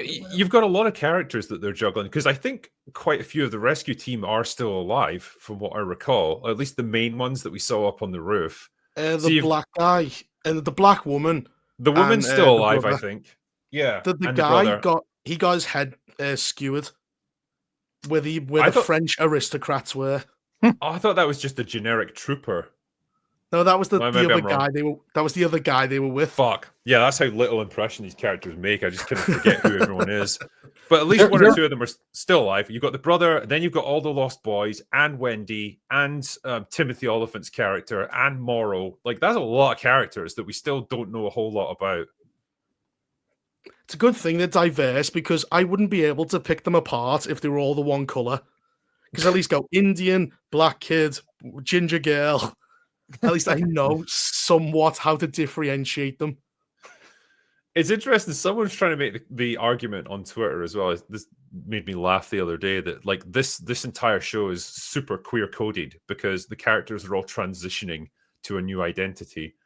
And I just thought, one, how retarded is that you see like a show about fucking xenomorphs spitting acid and like skull blasting people, and you think like, wow, queer coding, perfect, yeah, that's exactly what I want. But also, the characters all transition into just the adult versions of what they would look like anyway. They all stay the same gender, the same ethnicity, everything. Didn't know them before, so there's nothing to contrast. There's nothing we know. They are just so you know what I mean. Like there's nothing to work with anyway. And then it's like, oh, how much have you learned since they've transitioned? It's like nothing. No, I don't know how any of them feel about it because the only point of view we've got is Wendy, and even she doesn't seem to have much of an issue with it. There's no existential horror about like suddenly being thrown into a completely different body. It's just, yeah, she's fine. She seems pretty chill. You get some really bad dialogue, like I miss baths. I never liked them before, but I miss them now. That's and character. That's it. That's nothing. Yeah. She's complaining about her boobs because they move when she runs. Like she doesn't have boobs. It's just before the transition is after. If it was Sydney Sweeney, I go, yeah, that makes sense. This one, they're not even A cups. We've had 2 hours of runtime, and we know nothing about any of the characters beyond, I guess, Wendy and Joe. Joe wants to go to medical school, and Wendy wants to see her brother. That's it. There's like 30 characters in the story, and we know absolutely nothing about them. Yeah. And Wendy's met him. They reconciled. It's over. I hated the way they handled that as well. It was so like, it was both rushed and like juddery and clunky and weird, like the way that the revelation was actually brought out. You'd think she would have just wanted to tell him herself. But it's like some other character blurts it out, and then he's like, I don't know, are you really her? And then they have to go through a Q&A session, and eventually he's like, oh, you are her, and then they hug, and that's it. It's just so anticlimactic for what should be a massive emotional payoff. There's a weird thing about the time, because he looks like he's a boy when Wendy dies, which means she transitioned like a decade ago. So why has she still got the mind of a child? Because he's a full-grown adult. I don't know how long she's been on that island for. I don't know how long the process took or what, really. But he had flashbacks where it's him and his dad who are sitting on the floor drinking beer, watching the World Series from 500 years ago. That's like me watching some opera. I don't know why. But then that implies it's just him and his dad. There's no Wendy. So he's grown up without Wendy. So has Wendy... is she forever a mind child, like mentally? If you look back to that flashback, I think she's on the floor in front of them. Like they're drinking beer over her, and there's she's like a baby line. Yeah. She's like an ashtray or something for them. So she is there. She does exist. But yeah, that's like a super far back flashback. What was the last... But he also says, what was the last thing you told me? My big toe isn't a thumb, which implies she was a child. Or she was actually a retard. She's 17 going, my thumb is my toe. But like the time doesn't make any sense. Yeah. It's a weird one. Fourth Drawer Down says, I'm thinking that Noah Hawley probably has an issue with all this Peter Pan shit. He probably spent his childhood making home movies on his little Super 8 camera rather than playing outside on his little red bike. I do not know. I mean, Noah Hawley made... Oh, Christ, what was it called again? Fargo. He did the first season of that? Yeah. Legion, yeah. Which I quite liked. I quite enjoyed Legion. Season 1 more than season 2, but... Yeah, I still thought it was quite good.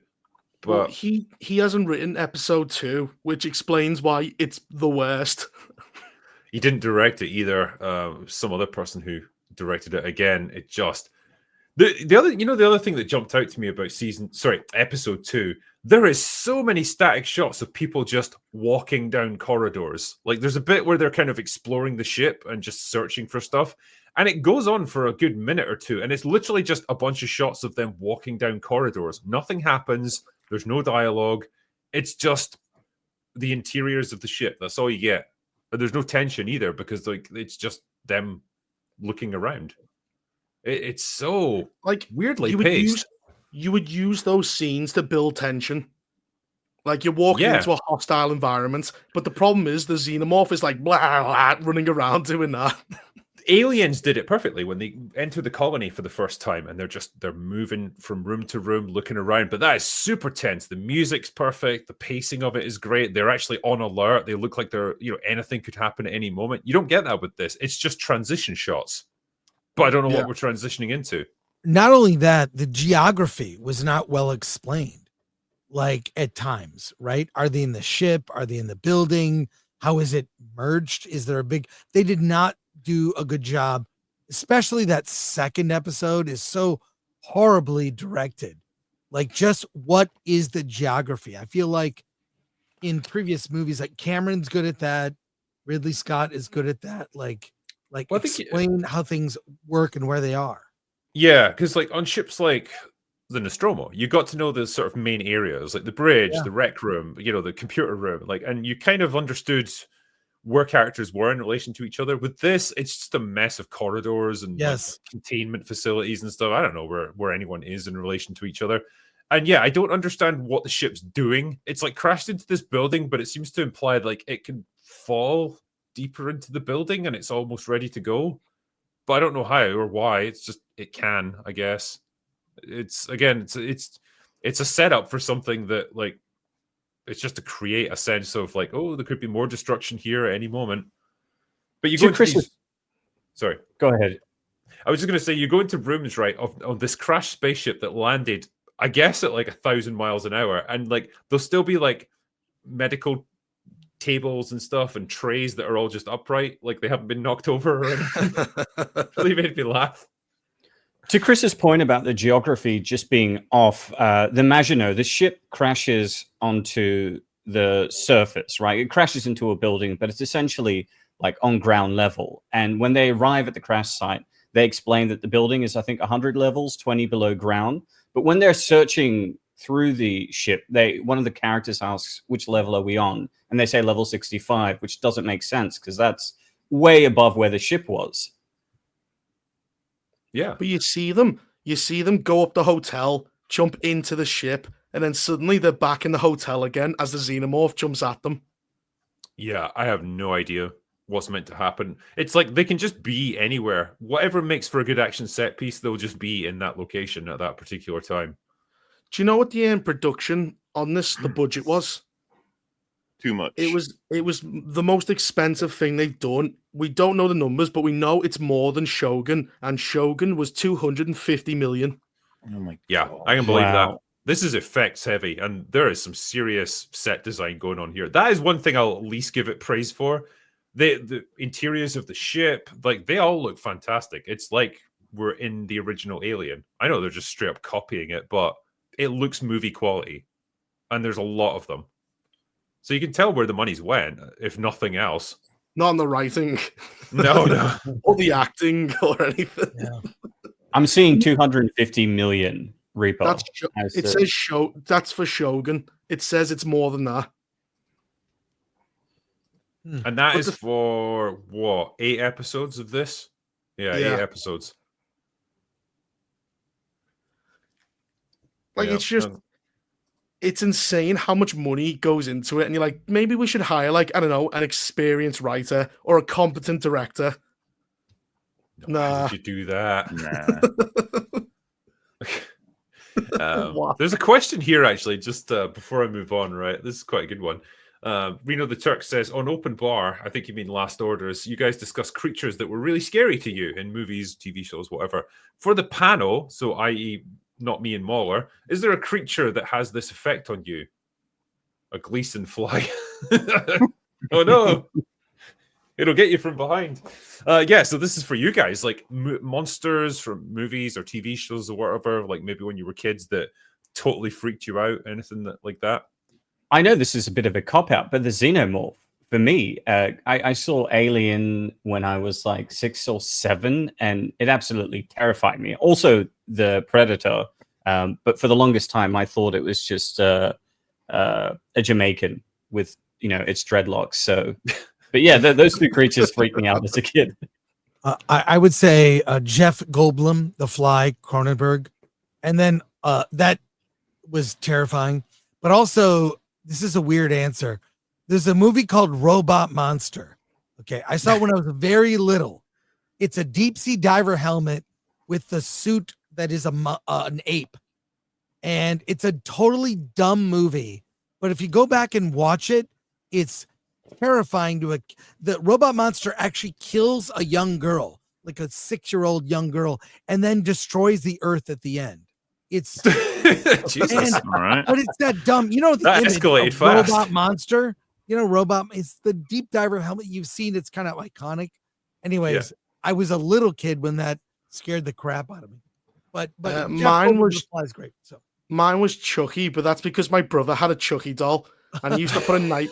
He had a knife in his hands, and he used to slowly open my bedroom, and I'd see his shadow on the wall, and I'd see him run past, and I was going, "Oh my god, he's gonna kill me!" that's awesome. That's pretty fucking good. It wasn't awesome for me. I was terrified. Still having therapy for it. Yeah. I guess sorry. No. Yeah, we've probably ragged on Alien Earth long enough, I guess. You've all seen Weapons, the horror movie that was out a week or so ago. It's done pretty well at the box office, I think, and seems to have had mostly good reviews. I certainly enjoyed it. What was your guys' take on it? What was your experience of that one? I liked it. Thought it was pretty good. Yeah. I think I was saying to MauLer, I really appreciated that Magnolia style of storytelling where it's like non-chronological, told from multiple perspectives, and just when you get to some really like dramatic, inexplicable thing that happens, then boom, the narrative jumps backwards by like a couple of hours to see everything that led up to it from another character's point of view. But it all ties together into a pretty neat narrative. I thought it was good. I like that. Yeah, really and sorry, go on. Each chapter doesn't feel as though you're repeating anything because the segments reframe what you thought you understood about what was going on. And I think it all sort of ties together organically, and there's a good payoff. Yeah. Sorry. No, I was gonna say I really loved it. I love that style of storytelling, that disjointed, different POVs. The ending was over the top in a way that was like a tension release because so much of the movie is intense. Yeah. And even, the idea of a missing child, that's a real life horror for anyone who's a parent. That's a real life horrific thing to deal with. So I thought it was quite good. And his previous movie, Barbarian, was really great too. This thing Weapons is even better.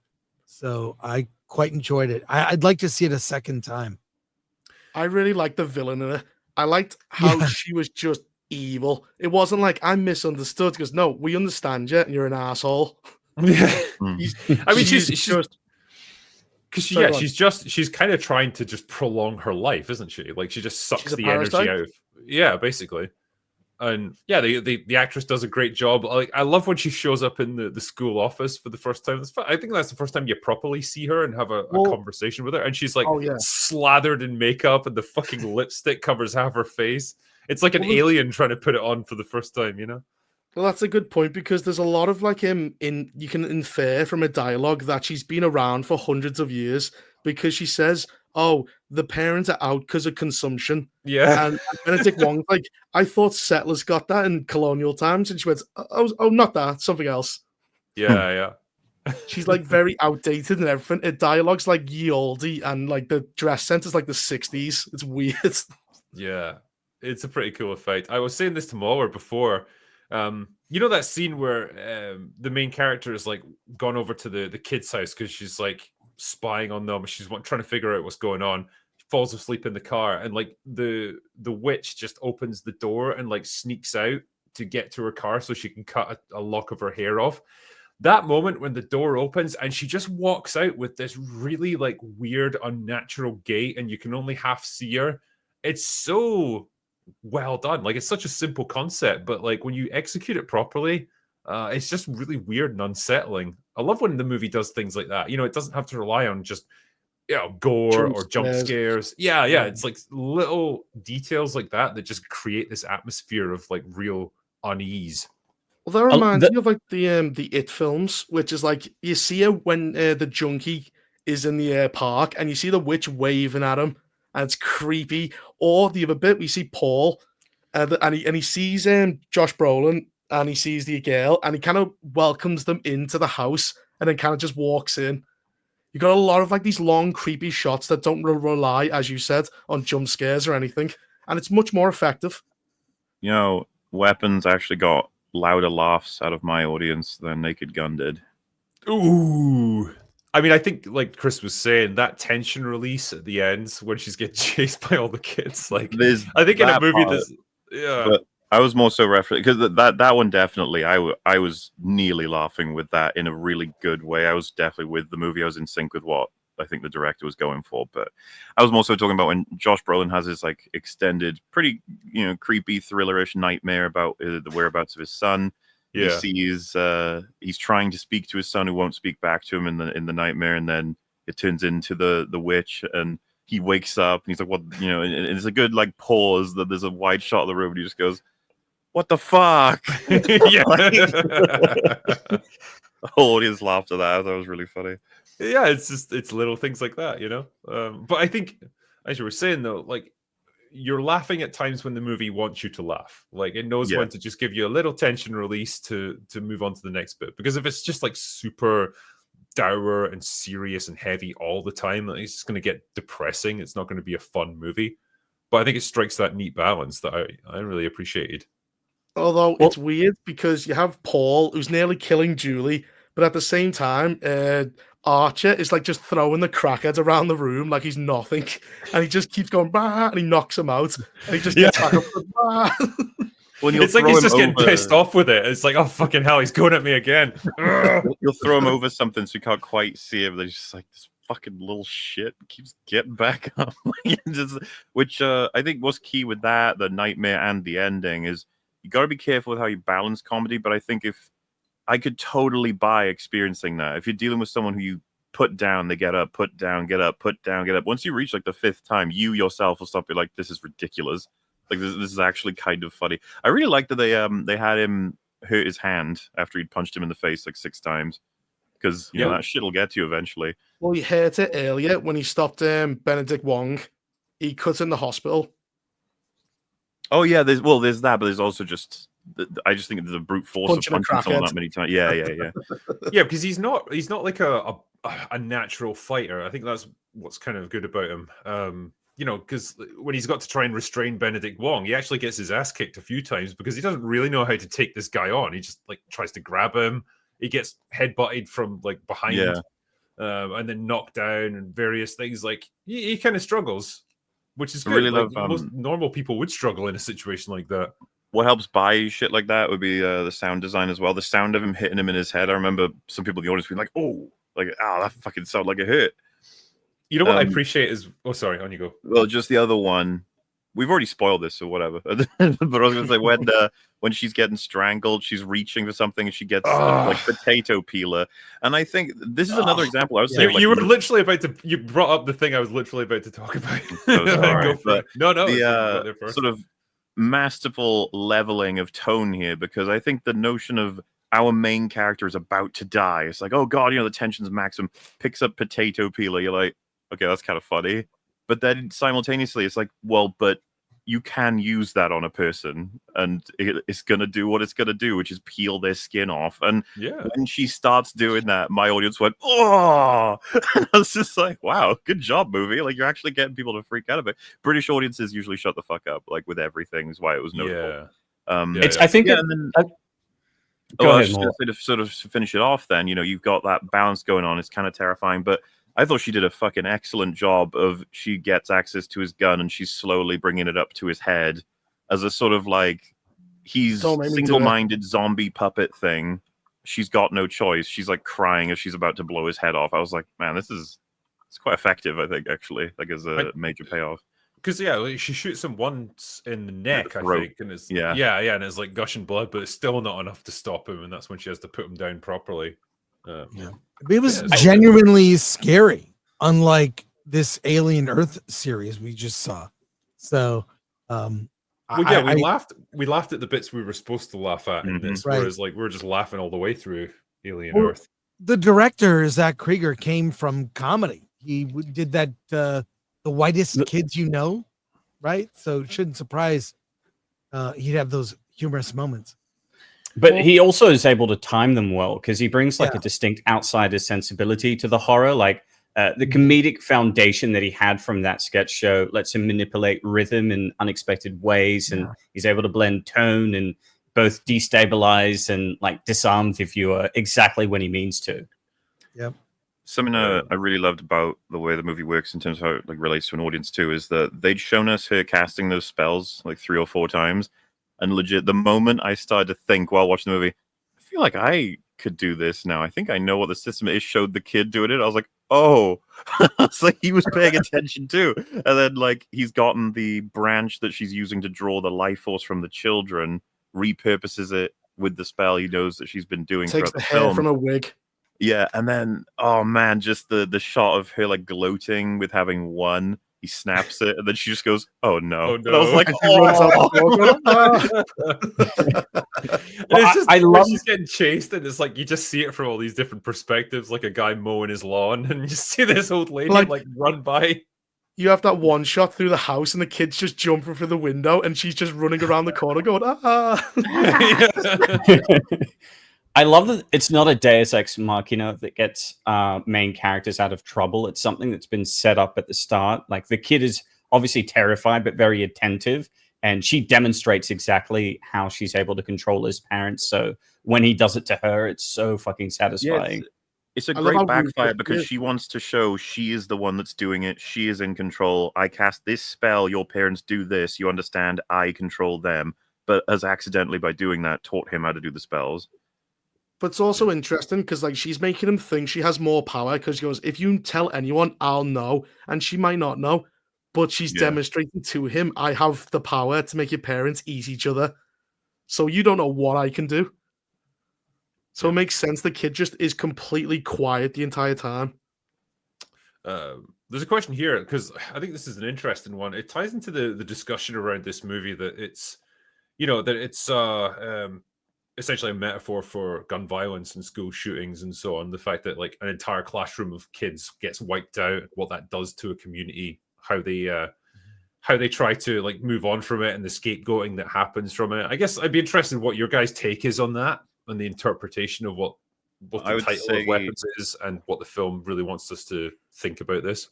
I'd say you're on the money broadly with like the community aspect. An event like that, as horrible as it is, and how we try to figure out who's responsible and stuff, it starts to weaponize a community. But then on an individual character level, and this is especially captured with, because I'm quite fond of this movie, if I haven't already said, the first chapter, we get it from the teacher's perspective, and the whole community seems pretty hell-bent on the witch hunt aspect, which obviously has a bit of irony to it. But when we get Josh Brolin's perspective, you totally buy why he's made all the decisions he has that have caused her to believe like the community's lost their minds and they're being extremely unfair. I do the same thing as him. If my son were lost and the only thread we've got is the teacher in the classroom is just being kind of strange. She's got a history of having interacted with children inappropriately from her prior school she was fired for. And she seems a little bit distant, odd, and she's got to know something, right? So everything that he does, you get I think his POV justification for, but that from her POV, he's like kind of a monster. He's aggressive. Remember, she's like, "Why are you threatening me?" And he's like pulled back. Like, I'm not even. What are you talking about? And then ends up saving her life, right, by a literally weaponized person as a result of the supernatural, more literal parts of the story with the witch. But then you look at the policeman, and it was Alden Ehrenreich's character that really brought home what the whole idea with the story was for me, at least I think.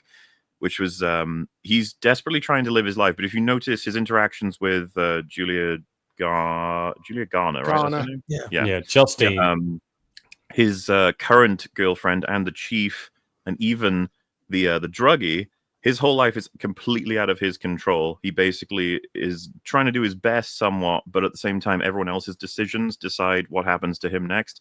So if you take, for example, he didn't want to drink, he didn't want to sleep with Julia, he still does because she just pushes him into that. He doesn't want to do anything about it. His current girlfriend is the one that actually takes action. It's the chief he goes to find out what the repercussions of what he's done with the druggie are. And then if you remember when he actually gets stabbed by the needle, the punch he gives to the druggie is almost puppeteered. It's like instinct. He goes, and he's like, oh, shit. And then he sees that he's on the body camera. So basically, everything that's happening to him forces results, like consequentially, that he's barely in control of. At least that's how he feels and he's represented. And then you have the druggie whose whole life is controlled by drugs, meth, right? So 4 of them together. Julia Garner, persecution, has decided basically everything she's going to do in her life now. She's an alcoholic. She's sort of to herself, sequestered, tries to live somewhat less selfishly, but still is kind of normal, and she's affecting negatively her own life and other people's. Josh Brolin's grief, the loss of his son, is causing him to become like hell-bent. It's even ruining potentially his marriage. If you see, he's sleeping in his kid's bedroom now because he's obsessive trying to solve the problem. The police officer whose life was seemingly never in control and partially accidentally weaponized against that druggie, and then the druggie himself, who's only making everyone's lives worse by his obsession with trying to get more money to get more drugs. So all of them are controlled by these aspects of their lives that turn them into weapons against other people. You got the community, and then you got the witch, who's actually literally weaponizing people against their will. I think that was the point of the film. Like how much things outside of our control us without us very realizing. succinct. I tried to follow that one up, someone. I'll stop talking for half an hour, okay? I'll just say, maybe it's just a bit where Josh Brolin goes, he was like a weapon. That's all I've got. He said he was like a heat-seeking missile. Yeah, he was locked onto. He was like a weapon. That's all I've got. But yeah, all that slotted together eventually, and I was just like, man, this film's kind of awesome, and I think it might be my favorite of the year. Well, Julie and Paul have a codependent relationship because he's a recovering alcoholic and she's an alcoholic. And like they both have that moment where they're at the weakest point in their lives. She's, as you said, being persecuted, and he might have AIDS from a needle. He still goes ahead and sleeps with it though, so it's fine. And then he gets jabbed. How many times does he get jabbed in the like with needles? I'm like, oh god. When he stabbed him in the face, and he's like, "What the fuck?" I was like, "Oh." And he gets him in the car and goes, "Do you have AIDS, hepatitis?" And he goes, "I don't think so." Yeah, it's like, oh, good enough for me. Yeah, I did wonder if they were playing into that with his character. It's just like some kind of recurring phobia that he's got of catching something. Just because he reacts so strongly to the needle prick and punching him out, and he's like clearly panicking. I mean, I would have done it though. If I went to him, have you got a needle? Yeah. If you got a needle, he said no, and then he had a needle, I would have knocked him out. I would have American History X'd him. I would have dragged him to a curb and stamped on his head.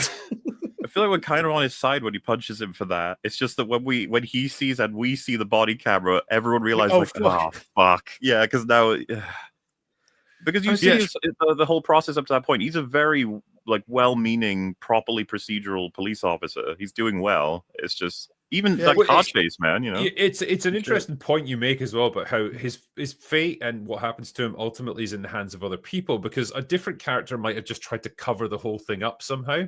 You know, got the camera footage wiped and stuff, and just like either intimidated the guy into silence or run him out of time or whatever. He goes to his captain and explains everything that happened, and he's like, "What do I do? Help me." It's kind of interesting that he chose that way. He is trying to cover her up because he says to him, if you come by here again, I'll beat the shit out of you. And it's only when the drug addict goes, listen, I know where the kids are. I've got you a way out because you'll be a hero. That's what he's thinking when he goes into the house. I can make this all go away. The first instance where he just puts his hand in the guy's pocket when he's searching him, he gets pricked by the needle and then knocks him out and then realizes it's on the dash cam footage. That's when he goes to his captain and reports what happened. So he wants to, again, he's trying to do the right thing in a sense of his captain, the reason, his father-in-law, exactly, his wife's dad, who's got his best interests. He still puts the captain. He puts the decision too, though. Like true, but it's got familial interest, and it's like we don't quite know the relationship yet. I mean, they have a little bit of a weird one because he makes a joke at him, going, "We're going to have dinner," and he goes, "I'm giving you a shit," and he's like, "Oh, okay." They're not quite familiar, but he is his wife, who he is trying to get pregnant. His dad. Yeah, Paul, I think you might be being a bit too charitable, because I feel like he has impulse control, but he's also driven by pure self-interest, because he lies to Justine about being on a break with his wife. Yeah. He drinks, he sleeps with her, he punches the guy, and he chases him away from the police station as well, because he's worried that he's there to report him for assault. So he's recovering. No, these are all. That's why the film is interesting to me. They're all degrees. They're all chopped down as you go further and further, because he's got some like he's absolutely responsible. It's not like she forced drink down his throat or she forced him into bed. These are all decisions he still makes and he's still responsible for. And in the same vein, the druggie is responsible for everything he does.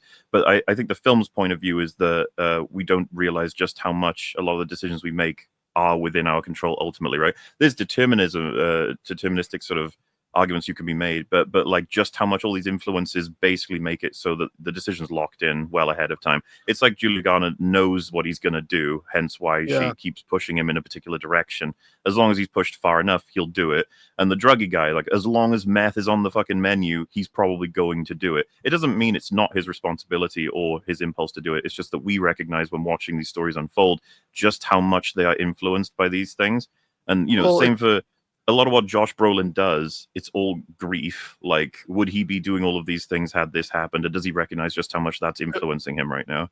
I wouldn't say it's just grief, because it's also implied that he's a bit of an absentee father. Not like a bad dad, but more of a negligent one. Because he says, I've never told you I loved you, all that stuff. I've always wanted to say it. But also, his child is a bully. His child acts out in school and picks on Alex to get attention. What I got from that was just, again, the film playing with POV, because there are plenty of dads who adore their children who have no idea that they bully in school. And I think everyone's capable of bullying at some point. It's not like you're just definitively evil or something. I agree with Reaper's I never point, told though. you. I agree with. Yeah, I agree with Reaper's point. I think the implication from the movie is like he didn't appreciate his son enough when he was around, and now that he's gone missing, now he's realizing like how he erred as a father, and he wished he'd said more to him. He wished he told him he loved him more. Oh yeah, I'm just saying that the kid wasn't like. We didn't know the kid well enough to know. No, well, that would be what would cause the grief, right? It's not just grief; it's guilt. Guilt for not being the best dad. That's fair, yeah. Because we do see multiple sections where Matthew's bullying Alex. It's not just him pushing him when they're walking through the hallways. He throws a pencil at him. And I definitely agree with Reaper that much of what's driving Josh Brolin's character is a mixture of both grief and guilt. And he goes straight to work afterwards, and he's like, "Oh, I've got to get the house done." And it's implied that he's puts his work ahead of his family. Yeah, that's fair. What's your interpretation of Marcus? Like, because he seems to be the only character that doesn't seem to have any real flaws or any dark secrets that he's hiding. You know, in this story, he's the only one that's like super well-meaning. Benedict Wong? Yeah. I mean, well, what I got from him was that he's like a personification of the system, allowing someone like the witch to take full advantage. Like, sort of soft and limited and careful and calm. And the fact that, like, you know, some of the film does that I think is kind of important as well is like the teachers aren't allowed to give insight or comfort to any of the children because they worry what it could mean for, like, you know, if you can't even hug a child, right? Like, because of all the different controversies that can happen with different teachers, the protectiveness of it has become like somewhat isolated as a result. A lot of kids, because that kid is the key to everything, and you're not allowed to talk to him out of fear of like inappropriate behavior. The system allowing Gladys to get away with all these different like which by the way I think is partly the weakest element of the film, the plot of how she manages to get away with all of this. The fact that she brings in a stroke-ridden father, says the mother's just unavailable, and the police don't seem to give a fuck about that at all. It's not just that. Like, when there's a bit where they're going to search the house, so she gets about 50 kids to jump over the fence. Like, where'd you hide 50 children? that wasn't so great. I was surprised they have a witch. It's like, just have her cast spells to convince them blah blah blah. They open the door and the kids are there, but they don't see them. Yeah, it would have been easier. Yeah, I think that would be way better. But you know, on the end of just how limited, how soft the touch, and how easy she is able to basically, it's like all the efforts that have gone in to protect these children from different elements of society in the modern world have allowed this witch to take full advantage and basically draw the life force out of all of them. I think there's something there. There's something there, but it's also his insistence that he goes, I can't talk to you. You're not the legal guardian. I will call Child Protective Services. So it's kind of the system does actually force the witch to try and kill him and stop him in a way. So it's strange, it's a bit of both. But then I suppose Julie Garner insists on it. So I suppose the system wouldn't have done anything without the concerned teacher. Yeah. She definitely forces his arm on that topic because she says, I'm deeply concerned, and that's reason enough for a welfare check. I think Marcus's biggest weakness is his politeness, because when Gladys first meets with him at the school, you can see the look on the assistant's face. She clearly knows there's something wrong with Gladys, but he, in an effort to be polite, he ignores that. And he does so again to his own detriment when he allows Gladys into his home, even though he doesn't want to. It's the boyfriend who does it, or the husband, because he's kind of like, I don't think that's a pro. And his husband goes, come in. And he goes, oh, okay. But as you said, they're so polite. He goes, I want a bowl of water. Who the fuck asked for a bowl of water? And then she cuts his hair off, and instead of just grabbing her and throwing her the fuck out, he's like, I have to phone the police here. And that gives her the time knock her out to do it. Yeah, exactly. Did you notice when he's on the call with Julia Garner in the supermarket, Wong, they're walking through the aisles, and his partner is holding up options, and he keeps choosing. I think that was supposed to be he's the dominant one in their relationship, but the one time he gets overruled at the doorway, kills them both. Yeah. I thought that was just an interesting sort of bit of a flip of contrast. That violent scene where he just keeps butting him, and he doesn't stop, and she's just washing her hands. She's not nonchalant. Yeah. And then she just wraps the hair around on Julie's hair around, snaps it, and he just runs all the way across town. Such a good scene. It's good shit. Yeah. It's a good movie. Yeah, I think, you know what? Every so often we do get these. We get good films, and it's nice. It's nice when it happens. Well, it'll be a long time to the next one, so, enjoy this one.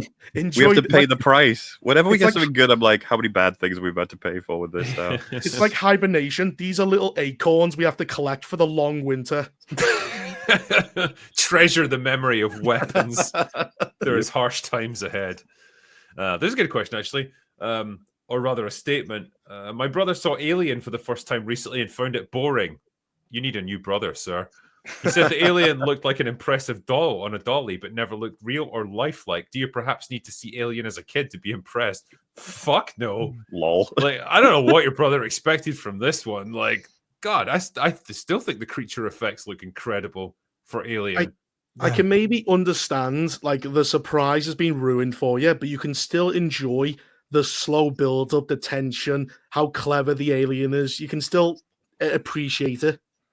Part of what could be the problem is that Alien's reputation, especially thanks to all these fucking new iterations, is oh boy, the film that started it all, the movie monster that runs around a spaceship and kills everyone. Let me see. And it's an hour in before you really get to the alien stuff. Yeah. I can see someone being when do I get to it killing people? It's no. That's not what you're supposed to be here for. You're supposed to go in blankly as this is a sci-fi horror, get so enveloped in the atmosphere and the world building, watch all these characters deal with this situation, and watch everything slowly fall apart, all of these little pieces, and absorb everything about it until that's the experience the original audience was sort of led into, because they didn't get told for decades upon decades, this is a movie monster that's one of the most iconic in existence, that's going to scare the bejesus off of you, and it brutalizes an entire set of it. It's no, that's not the experience. So I almost get it in an unfortunate way. It's kind of the same with Blade Runner. If people are oh, crazy sci-fi where guys hunting robots and killing them all, and you're just sort of not that's not really what you're supposed to be in there for. And so, if you're only in it for the alien and you're looking at how it looks and how it kills people, I don't think Alien's going to be that. Especially after Alien Earth, where you got the xenomorph just jumping at everyone. Yeah. Yeah. It's the alien's just an action movie star. And like MauLer says, the allure of it in the original movie is the tension, the build-up, the possibility of what this thing is and not knowing. It's the fear of the unknown. Like, because in that first movie, especially, I cannot imagine what the audiences back in like 79 must have thought when they were watching this. They would have never experienced anything like this before. I can tell you because I was there. I saw Alien in a theater in first run. I mean, I was a kid. I was too young to see an R-rated movie. It was so terrifying. People got up and walked out of the scene where Kane, the chest burster, comes out of Kane. That scene was, you'd never seen anything like that in a movie. And the problem is, this guy's brother, with all due respect, the brother probably has a TikTok account and is used to modern media quickly feeding you everything. And that's not what that movie's about. So, yeah. But yeah, I remember seeing that in the theater first time. This was when we got 2 or 3 good sci-fi movies a year. That was it. Now there's something 2 or 3 or more a month, and everything's derivative. There's a really interesting aspect to that movie that MauLer touched on there, but the fact that 1, the alien doesn't show up until like halfway through the movie, and 2, just generally the fact that it's such a slow burn initially, but you don't mind. But there's a real art form to that, to slowly moving the plot forward and it being a slow burn, but making it an enjoyable ride. 1, with having really interesting characters, 2, having an interesting world, 3, just having like interesting visuals, like a very visually interesting environment that they're all part of. Add all those things together and you're super invested in Alien within the first minute or 2, because the ship looks interesting. You get to know the characters really quickly. They've got tensions, they've got relationships, they've got kinds of rivalries going on. Then you got this mysterious signal, then the landing on the planet. It unfolds pretty slowly, but you don't mind. But like a lot of other movies would fail at that.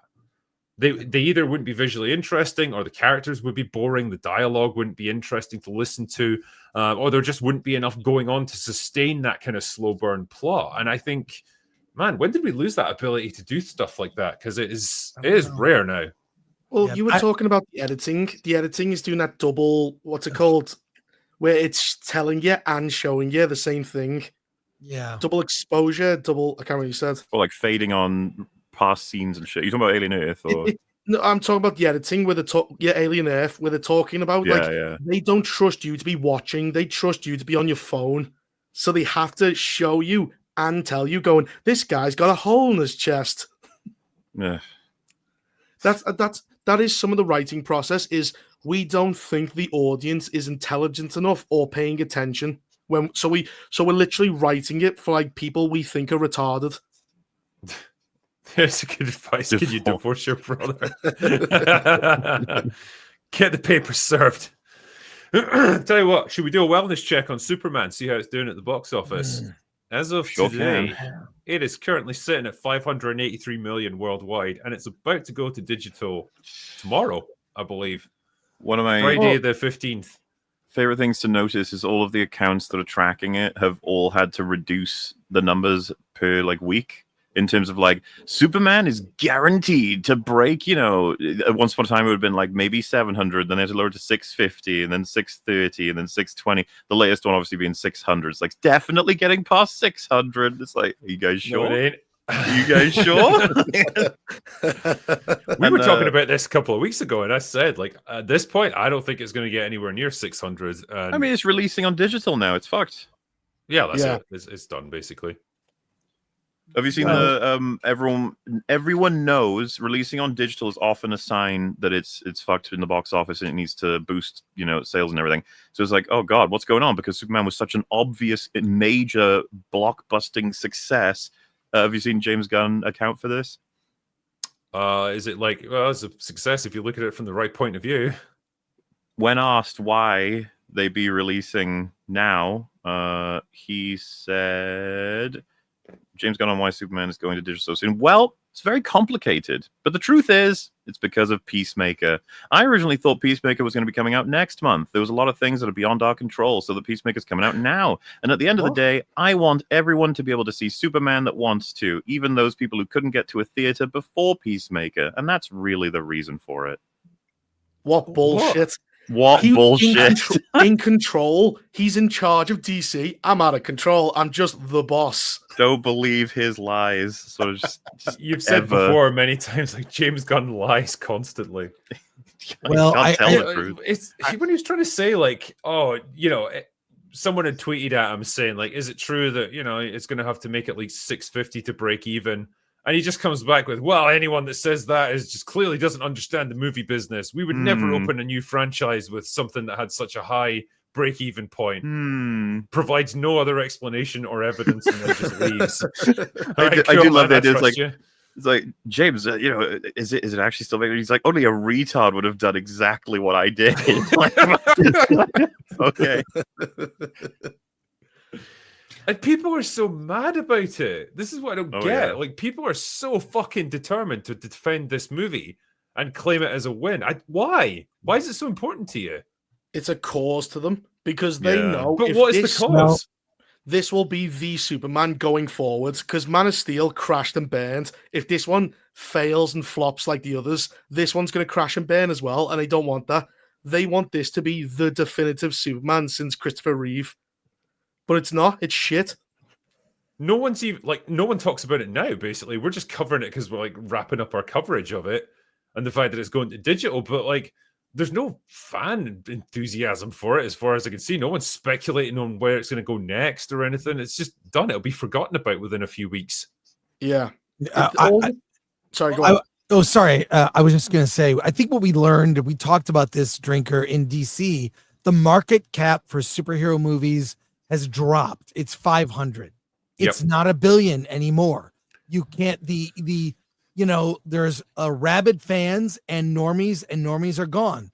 That's it. And if you want, I can share a screen. I was at the recent San Diego Comic-Con and I saw the Peacemaker panel. I don't know. I don't know why I don't have any interest in that movie. I think James Gunn is very good at making a certain kind of movie, a group of misfits movie. And he turned Superman into a group of misfits movie. But during the Peacemaker, right at the beginning of the Peacemaker panel, there was people tried to get a standing ovation for James Gunn. It didn't happen. And then John Cena made fun of him. He made a joke about it. I have the video here. I can, if you want. Yeah. Okay. So it's like 20, 30 seconds here. Yeah, Superman. Folks in the back are tired. They couldn't get up, but that's all right. They were here. The dude wasn't still high in the back. Appreciate you guys back there. Yeah, there you go. We're still here. That's right on. Okay, all right. Look, I've seen standing ovations in Hall H during Comic-Con. That was a half-hearted, about a third of the audience stood up, and everyone else was like this. They're not loving James Gunn. Yeah. I mean, John Cena using every ounce of the wrestling experience there to try and hype the crowd up. But holy fuck, imagine how awkward that would have been if he wasn't there. Like, James Gunn just comes out expecting a standing ovation, gets basically nothing, and then just dies on his arse on stage. Well, I mean, I think everyone has come to the conclusion it's not a terrible movie. It's not a disaster. Not a home run. It's terrible. Look, it's terrible. Lex Luthor is a retard. Well, and the whole Jor-El thing, I can't stand that. Yeah. I think it's awful. That's just how did that fact still exists in the universe, right? It doesn't matter how the movie ended. The fact that Jor-El sent his son and Lara sent their only son, the last man last Kryptonian, to take over the Earth and spread his seed. That doesn't end when the movie ends. His triumph at the end, saving everyone, doesn't change that fact. He's effectively the son of Hitler, right? Well, I mean, how do you change that or erase that from the minds of everyone? He can't be trusted now. Well, it's 2 points. It's so bad that everyone knew it was bad because everyone said, oh, it's just a lie, even though the film confirms it 4 times. And then James Gunn himself had to come out and say, this is real. Yeah. And then, not just that, it doesn't make any sense because why didn't Supergirl tell him? Right. Oh, she was busy James getting drunk in another galaxy, apparently. James Gunn said, well, not all Kryptonians are evil. And it's like, wait, what? Is it an empire or was it a cult? Like, Well, as he everyone's he pointed wouldn't out, even like, be able to answer that question for you. is Zod going to be notably evil anymore, or is he just going to be normal? It's Right. It was whelming. That's a MauLer term. That's coined generous. That. I was going to say it's nice of you to say it's whelming. I think MauLer, at one point you put up like a timeline for how people eventually come to accept that movies are bad, and it's like after a couple of weeks out from release, it's like, this is great, it's amazing, the haters are all wrong. Then a month later, it's like, it had flaws, but it wasn't too bad. And then it's like 3 or 4 months down the line, it's like, yeah, it was shit. Time to admit it, guys. This was a bad movie.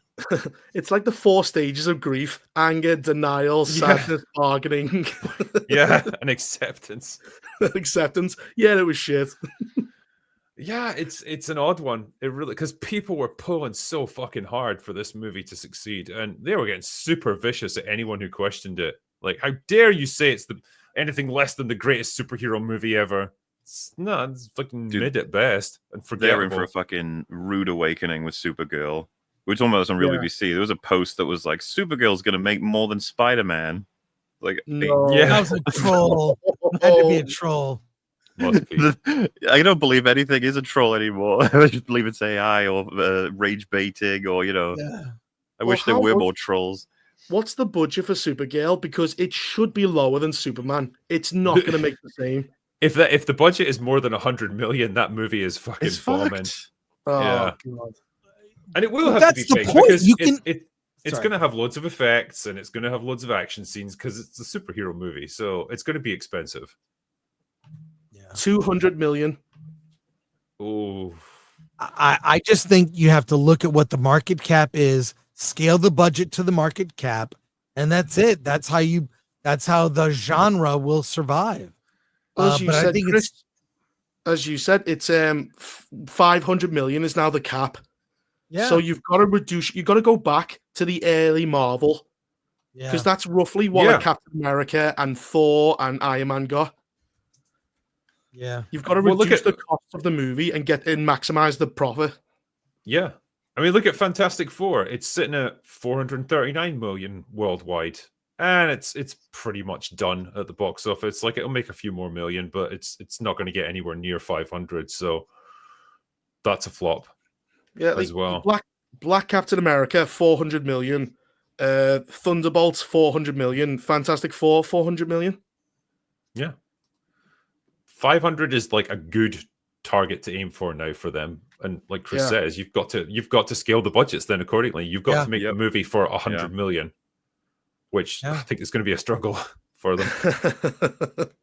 A lot of it also is bloat. Like in Hollywood, making a movie, especially at a company like Disney, is so expensive. Lawyers, all sorts of costs that aren't on screen, right? So. Well, that's why they always film in England or New Zealand or Hungary with all these tax breaks. Yeah. Because it's just insane, the costs. But if they film here, then they have to declare what they spent, which is like, they do. Then they've got nowhere to hide. So it's quite satisfying when they do that. Yeah, and what happens is all the people who aggressively were like, it's a major success. When that information eventually comes out, fucking like a year later, they all go, how wasn't it a success? I don't understand. Wow, that's crazy. Nazis from World War II, they stopped us. Yeah. The thing is, MauLer, like a lot of these people get misled by outlets like Culture Crave and Discussing Film, because they'll post something like Superman made 560 million. Its budget was 200 million, completely neglecting that you have to add the marketing on top of that the studio doesn't get all of that box office revenue. They get 40 to 60%, depending on domestic or international. In China, they get only like 20 to 30%. So, I think they're being misled into believing this film is a success because the cope has been insane. I saw a post from the Hollywood Handle saying Superman will surpass Aquaman and Joker at the domestic box office, just completely neglecting the fact that it's a box office bomb. Like, those movies made $1 billion. This one hasn't even made half. Well, like, it's not going to beat Man of Steel's global. Are they ready for that? They've treated it as though they have, and it's like, you guys haven't. We're not even talking about adjusting for inflation. You just haven't. But they keep bringing that up. You go, the domestic was higher in Man of Steel for the inflation. They go, oh, inflation. Like, that's a problem. You using logic and facts is a problem for them. Yeah, they act as if it's some, like, obscure technicality that only assholes rely on. It's like fucking reality. And it's not just inflation, it's the fact that tickets are like twice as expensive now. Not just, that's not an inflationary thing. They've literally jacked the price up for them. Well, I don't know how it works. There's way more people now. I don't know how it works in the UK, but I pay $25 a month for AMC A-List, and I can see 4 movies a week. Now, what I'm curious about, I usually buy a popcorn or a drink, whatever, but how do they calculate how much money the studio gets? If I see 20 movies in a week or in a month, how do they calculate how much each film gets? It's bizarre. There's like a thing that we have for like Odeon cinemas over here where it's like unlimited. And you pay that. It's like £20 a month or something. You can see as many movies as you want. But then how much does each movie get? So, well, that's it. I don't know. That's what I'm saying. I don't know if this math doesn't add up. I think the theater makes most of its money on the food and drinks. I think it's just the seats. So I think the 20 quid might go directly to the companies, but they hope every time you go, you buy food and drinks. So it might be a lot. That's specifically why I never fucking buy anything from the concession stand. Fuck you guys. I'm not going to buy your overpriced shitty popcorn. I just smuggle a drink in every time. I do smuggle drinks. That's the way to do it, Chris, I know you've got to go fairly soon. I don't know if you've got time for a couple of super chats. Or let's see some soups. All right, let's see what we can do. Going back to the beginning here. Captain Crunch says, I threw up once. Thank you, Captain Crunch. That's good information. He also says Carlos threw up twice, apparently. Even better information. Like, thanks for sharing that. Reno the Turk says, an open bar. Oh, yeah, no, we did that one. Apologies. Captain Crunch, we've heard your takes on bad movies with a good premise. How about good movies with a bad premise? That's interesting, actually. Has there been such a thing? I mean, nothing comes to mind, honestly. Good movie with a bad premise? I don't know. Because, like, if you describe it the right way, you can make any movie sound terrible. Yeah. You know? So, what about Tetris? I haven't seen it, so I don't know if it's good. But it's like a bad premise. Yeah, getting into the nitty-gritty of how Tetris was created isn't a particularly interesting premise, but the movie's phenomenal. I don't know if I agree with that. That's on Apple TV. It's good. It's decent. Well, I mean, I love those kinds of movies. You guys see, obviously, like Social Network being all about how Facebook was made, or BlackBerry being about BlackBerry. I saw that recently, and I thought it was really good. I'm kind of game to see any movie like that. So the idea is, like, do you want to watch how Tetris was made and what happened legally with it? I'd be like, sure, if it's good, and then it is. I was thinking, would it qualify just being like, whenever we end up watching something and saying it had no right to be that good? You know, I found myself saying that about stuff. I'm just trying to remember what I've said it about. Yeah, I mean, Queen's Gambit, I guess, was an example where it's like, it's literally just a girl who's good at chess. You know, it should be the most boring fucking thing imaginable, but it's a really good TV show. I'm sure there was like a review where I literally said this exact thing. Like, the premise, everything about this said it would have been dog shit, and yet it was really fucking good. I just can't for the life of me remember what it is. How about good movies that Pedro Pascal is in? That could take a while. Yeah, I was gonna say. I'm thinking. I've seen someone say it, because I know it was a meme for a while, but it's like The Prestige. Just magicians that try to beat each other. It's like, but you know, they watch the movie and you're like, oh shit, okay, yeah, fair. Someone said The Penguin as well. Like, never would have thought it would be that good. Yeah, that's good. Good Pedro movies.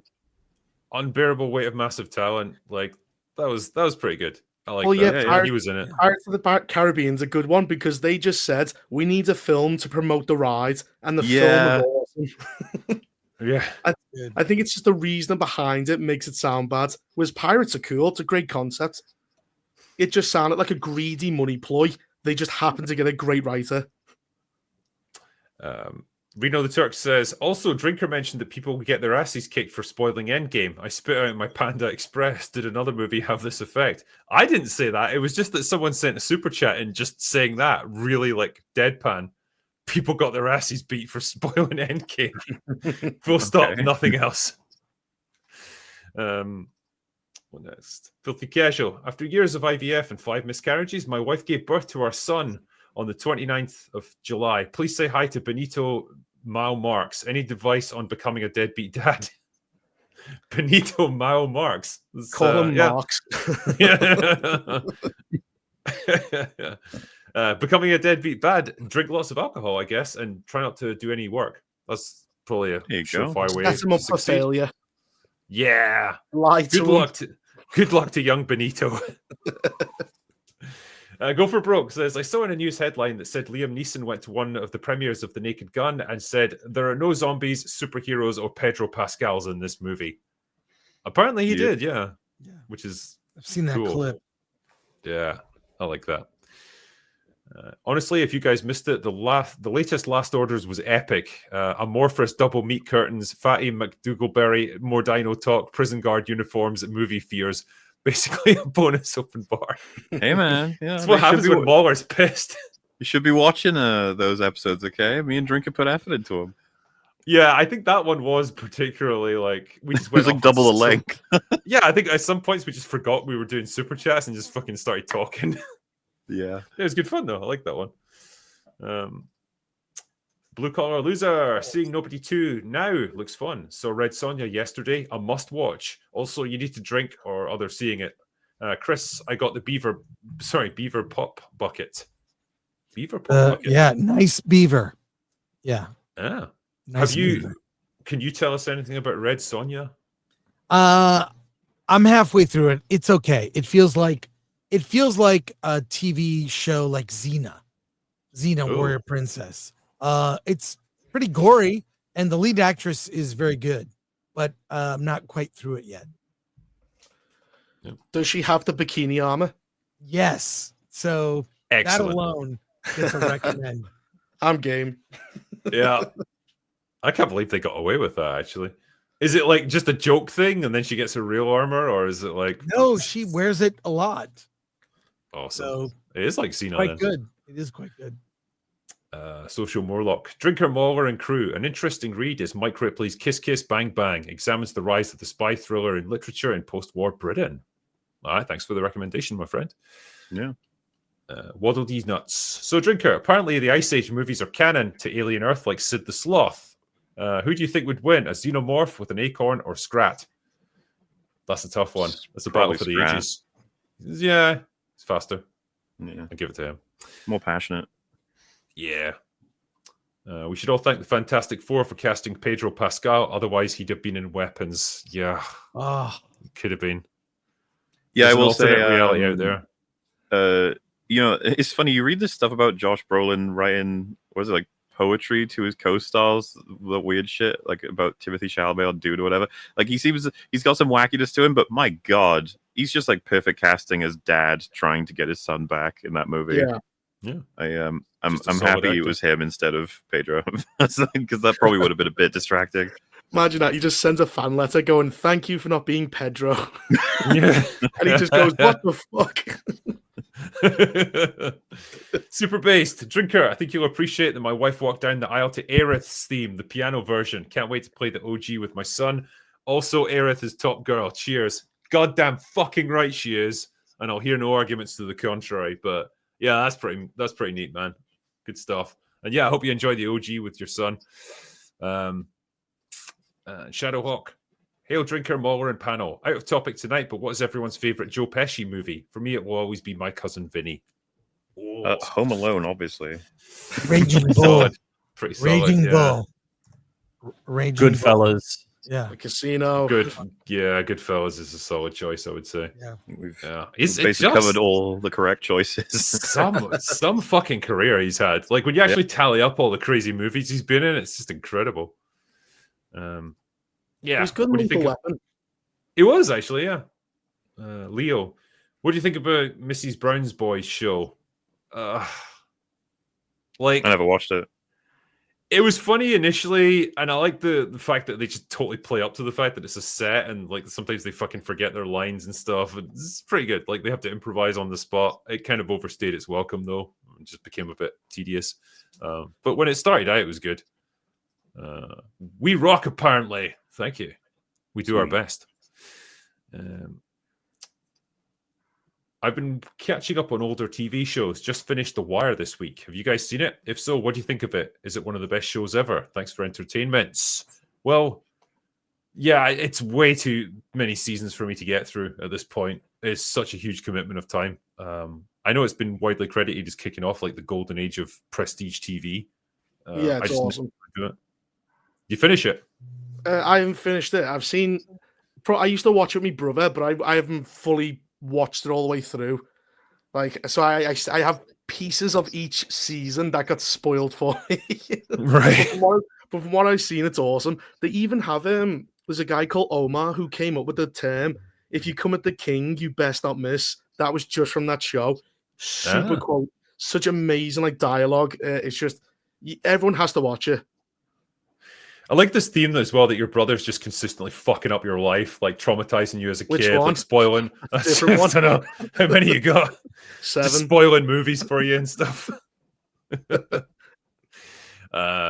Liked weapons a lot. Didn't like the jump scares. They kind of felt off. The sound felt delayed. I don't know. There wasn't too many. I don't think the movie relied too much on them. Yeah, it's mainly in the nightmares, right? Both Julia Garner and Josh Brolin have a blah when they see the clown lady. Yeah. Why do you think that is though? Because I always thought that was a bit strange. Why would the witch do that to them and no one else? I've heard. So this was funny. I was talking to someone about it, and they were like, "Oh, do you think it's because of Josh Brolin's bloodline connection to his son, and she's casting spells on his son, and so there's some kind of thing there?" And I was like, "So why Julia Garner then?" Yeah. And why the druggie? But he saw her in like not a dream, right? Was he awake? He was. Wasn't he? He was running. Yeah.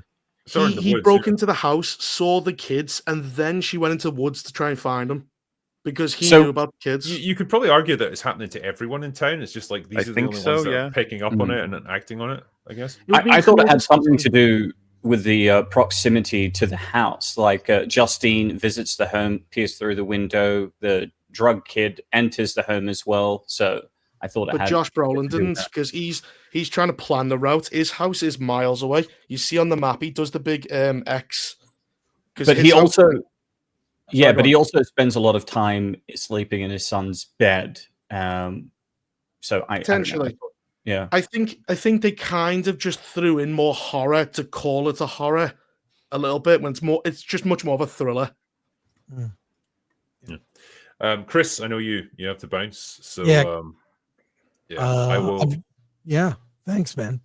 No, appreciate you coming on. It's good to see you again, as always. Yeah. Fresh from DC and drinking there. Yeah, that was fun. Still sobering up from that, but no, thanks for coming on tonight, man. Appreciate it as always. Take care, everyone. Thanks a lot. Great panel, and sub to Film Thread if you want to check it out. See you guys another time. Take care. See you, dude. Later. Bye. Cheers, Chris. We'll do a couple more, I guess, and then finish up there. Chris sounded hungover. Yeah, I know that face. The AVN Awards first started in 1984. New open bar gimmick. That's the adult. What's it called? Video AVN Awards. They're basically awards for the adult film industry. So I'd be more than happy to do some research for that if it would help open bar. Well, you can't. We're banned from watching porn. Don't worry, there's ways around it. Yar. Michael Austin, MauLer, if FNT ranks the MCU, you need to be on for your Winter Soldier take. It'd be hilarious to watch you guys go at it over that. I mean, if they want, I've warned Gary if he wants to bring me on. I got some wacky MCU takes. All right, pushing things up and down. Everything's shit. Brother Voltus, thank you for the donation. Irish John, don't know why they expect me to believe it would be quiet and creepy in a building hit by a giant spaceship with sirens blaring and rescue crews running around everywhere. Yep. Anxiety. Cheers to the bar. Question for you all. If you had to pick one of these movie choices and sit through the premiere 2-hour movie, which would it be? Snyder's Teenage Mutant Ninja Turtles, Ryan's Power Rangers, Taika Waititi's Thundercats, or Gunn's He-Man? Oh, Gunn, I think. Guns He-Man, I think. Yeah. I don't want it to come across that I'm a huge fan of James Gunn or anything. It's just, he's probably the most competent of the bunch. I think you could probably have fun with He-Man. Maybe Thundercats, and unless it's like actually Cats the movie, which was horrendous. Yeah. This is for Gore, but I guess we can all try and answer. Is Carnosaur 2 still what Jurassic Park should have been? I've only seen reviews of Carnosaur 2, but it did make it seem wild. The special effects are, well, they're special. Super low budget dinosaur movies that I think it uses models and shit. I've heard MauLer, Gary, and Az talk about the binge versus weekly release model. What do you think is better? MauLer, will you do more cinema sins versus wins? They are some of my favorite EFAPs. The answer to that is yes. And which is better, binge or weekly release? Depends on who you are. You mean from like the company or like from person? I guess including everyone on Earth.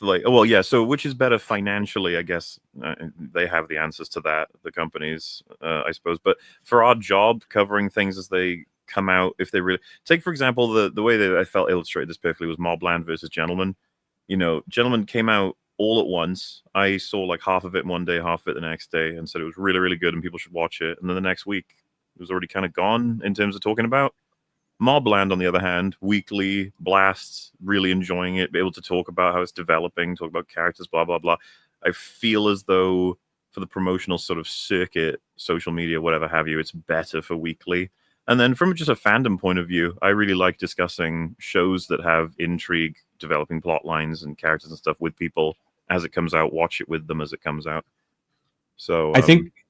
Yeah, I agree. I think that if shows are released weekly, they have more of a chance to stay in the cultural zeitgeist. I mean, that's why Game of Thrones was talked about for damn near a decade. I think if they just did like a whole season drop in one day, people wouldn't have been as interested in that.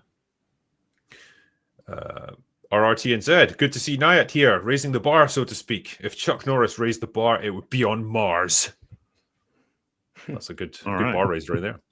The Imperial Brick, they wanted to get the vibe of the OG Alien, but they remembered the audience doesn't have an attention span. Now I just want to watch Ice Age. Ace Degenerate, MauLer, have you ever played Alien Isolation? We'd love to hear your thoughts on it. Like briefly when it came out, and I can't remember what got in my way, but I never properly played it again. I know a lot of people would like me to do it because I think that one's the actual best Alien content since Aliens. Like, all of them have that moniker, but that's the actual one. Yeah. I got an Xbox 360 over the weekend. Wow. Because I was sick of all the Gay Station 5 games. What 360 games would you recommend? The Halo games are pretty good on the 360, from what I recall. Yeah, that was good as well. BioShock, I guess. That's 360, right? It's not exclusive.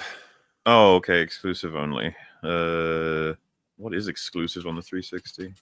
Forgotten.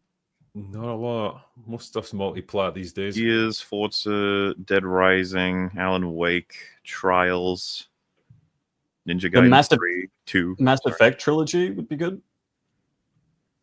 Well, the thing is, that's on PC now. Yeah. And you get the Legendary Edition nowadays.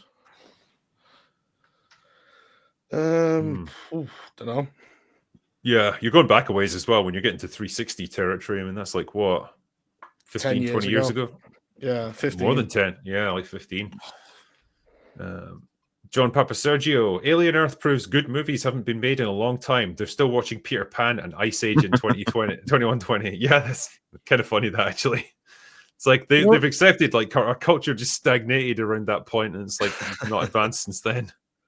Well, you know what's horrible is like the Lost Boys are like boys and girls, and I just got a flashback of Wendy where he goes, "You're not all boys," and she go, "Duh." And I was like, "Oh God, this again." Yeah, keep bringing it up. And if you misgender the alien, then you're xenophobic. See what you did there. Also, Drinker in 1953 released The Wages of Fear, remade in 77 as Sorcerer. Both versions are excellent. Dramas about desperate men on a dangerous job. Cheers. That's pretty neat, actually. I'll do one more here. Yeah. Hey, Drinker, you're likely aware of this, but the trailer for Shelby Oaks dropped last week, and it looks pretty great. We rightfully clown on Stuckman a lot on this show, but I'm super proud of the man. Indeed. And, you know, if he's made a good movie, then I hope it's a real success for him. I think Chris has seen it, because I'm sure I talked with him about it in DC. Oh, I didn't know you'd seen it. Yeah, I don't want to spoil much. I think he said it was okay. Like, it's not like super memorable or anything, but it's not a disaster either. It's just kind of, it's an okay horror movie. Hasn't he got the guy who's done the Haunted on Blythe Manor? Yeah, Mike Flanagan is executive producer. Fuck, did he suck him off? So how did he get him on? I mean, it's another horror guy, I guess, but like he's terrible at flirting. He couldn't go, Mike, I love your film, because he's so boring and bland. He go, Mike, I loved how you casted this guy, and I love how you casted this guy. Maybe he just starts reading off the Wikipedia entry for TV shows. Maybe behind closed doors, he's a fucking ball of charisma. I don't know. Yeah, he's just on drug-fueled cocaine parties, just fucking bitches and everything. Everyone's getting Stuckmanized, whether they want it or not. Or maybe he stung him like a bee, and he's made him into one of his stuck minions. Oh You never know, yeah. Maybe he's like the witch and he's put a spell on him. He's just sucking the life out of him or something. But yeah, from what I understand, I think they got like an investment of capital in the movie to do like reshoots and do some extra VFX shots and stuff. So yeah, I guess that brings it up to more of a mainstream release standard. So I'm sure that will help. But yeah, when does it actually get released? October, I think. Yeah, I think it's October. Yeah, that makes October sense. 3rd. Yeah. Are you gonna? Do you think you'll watch it, MauLer? Talk about it on EFAP? Oh, I'll definitely watch it. Yeah, come on. I'm Chris's biggest fan. Yeah. Get behind the guy. Get Stuckmanized, everybody. Anyway, on that bombshell, I'll probably finish up there for the night. But hey, thank you for everyone for coming on for this. It's good to have you all here again, and it's good to be back to an open bar. It's been too long. It's been a whole week off that we had. But not to worry, we are back now. So, yeah, as we always do, if we've missed out on any super chats, we will catch up with them on last orders. And who knows, MauLer might be drunk for this one, and we'll go on for like 2 hours like we did last time. You never know. Who can say? Yeah. But for now, at least, that is all we've got for today. So go away now. Bye. Bye.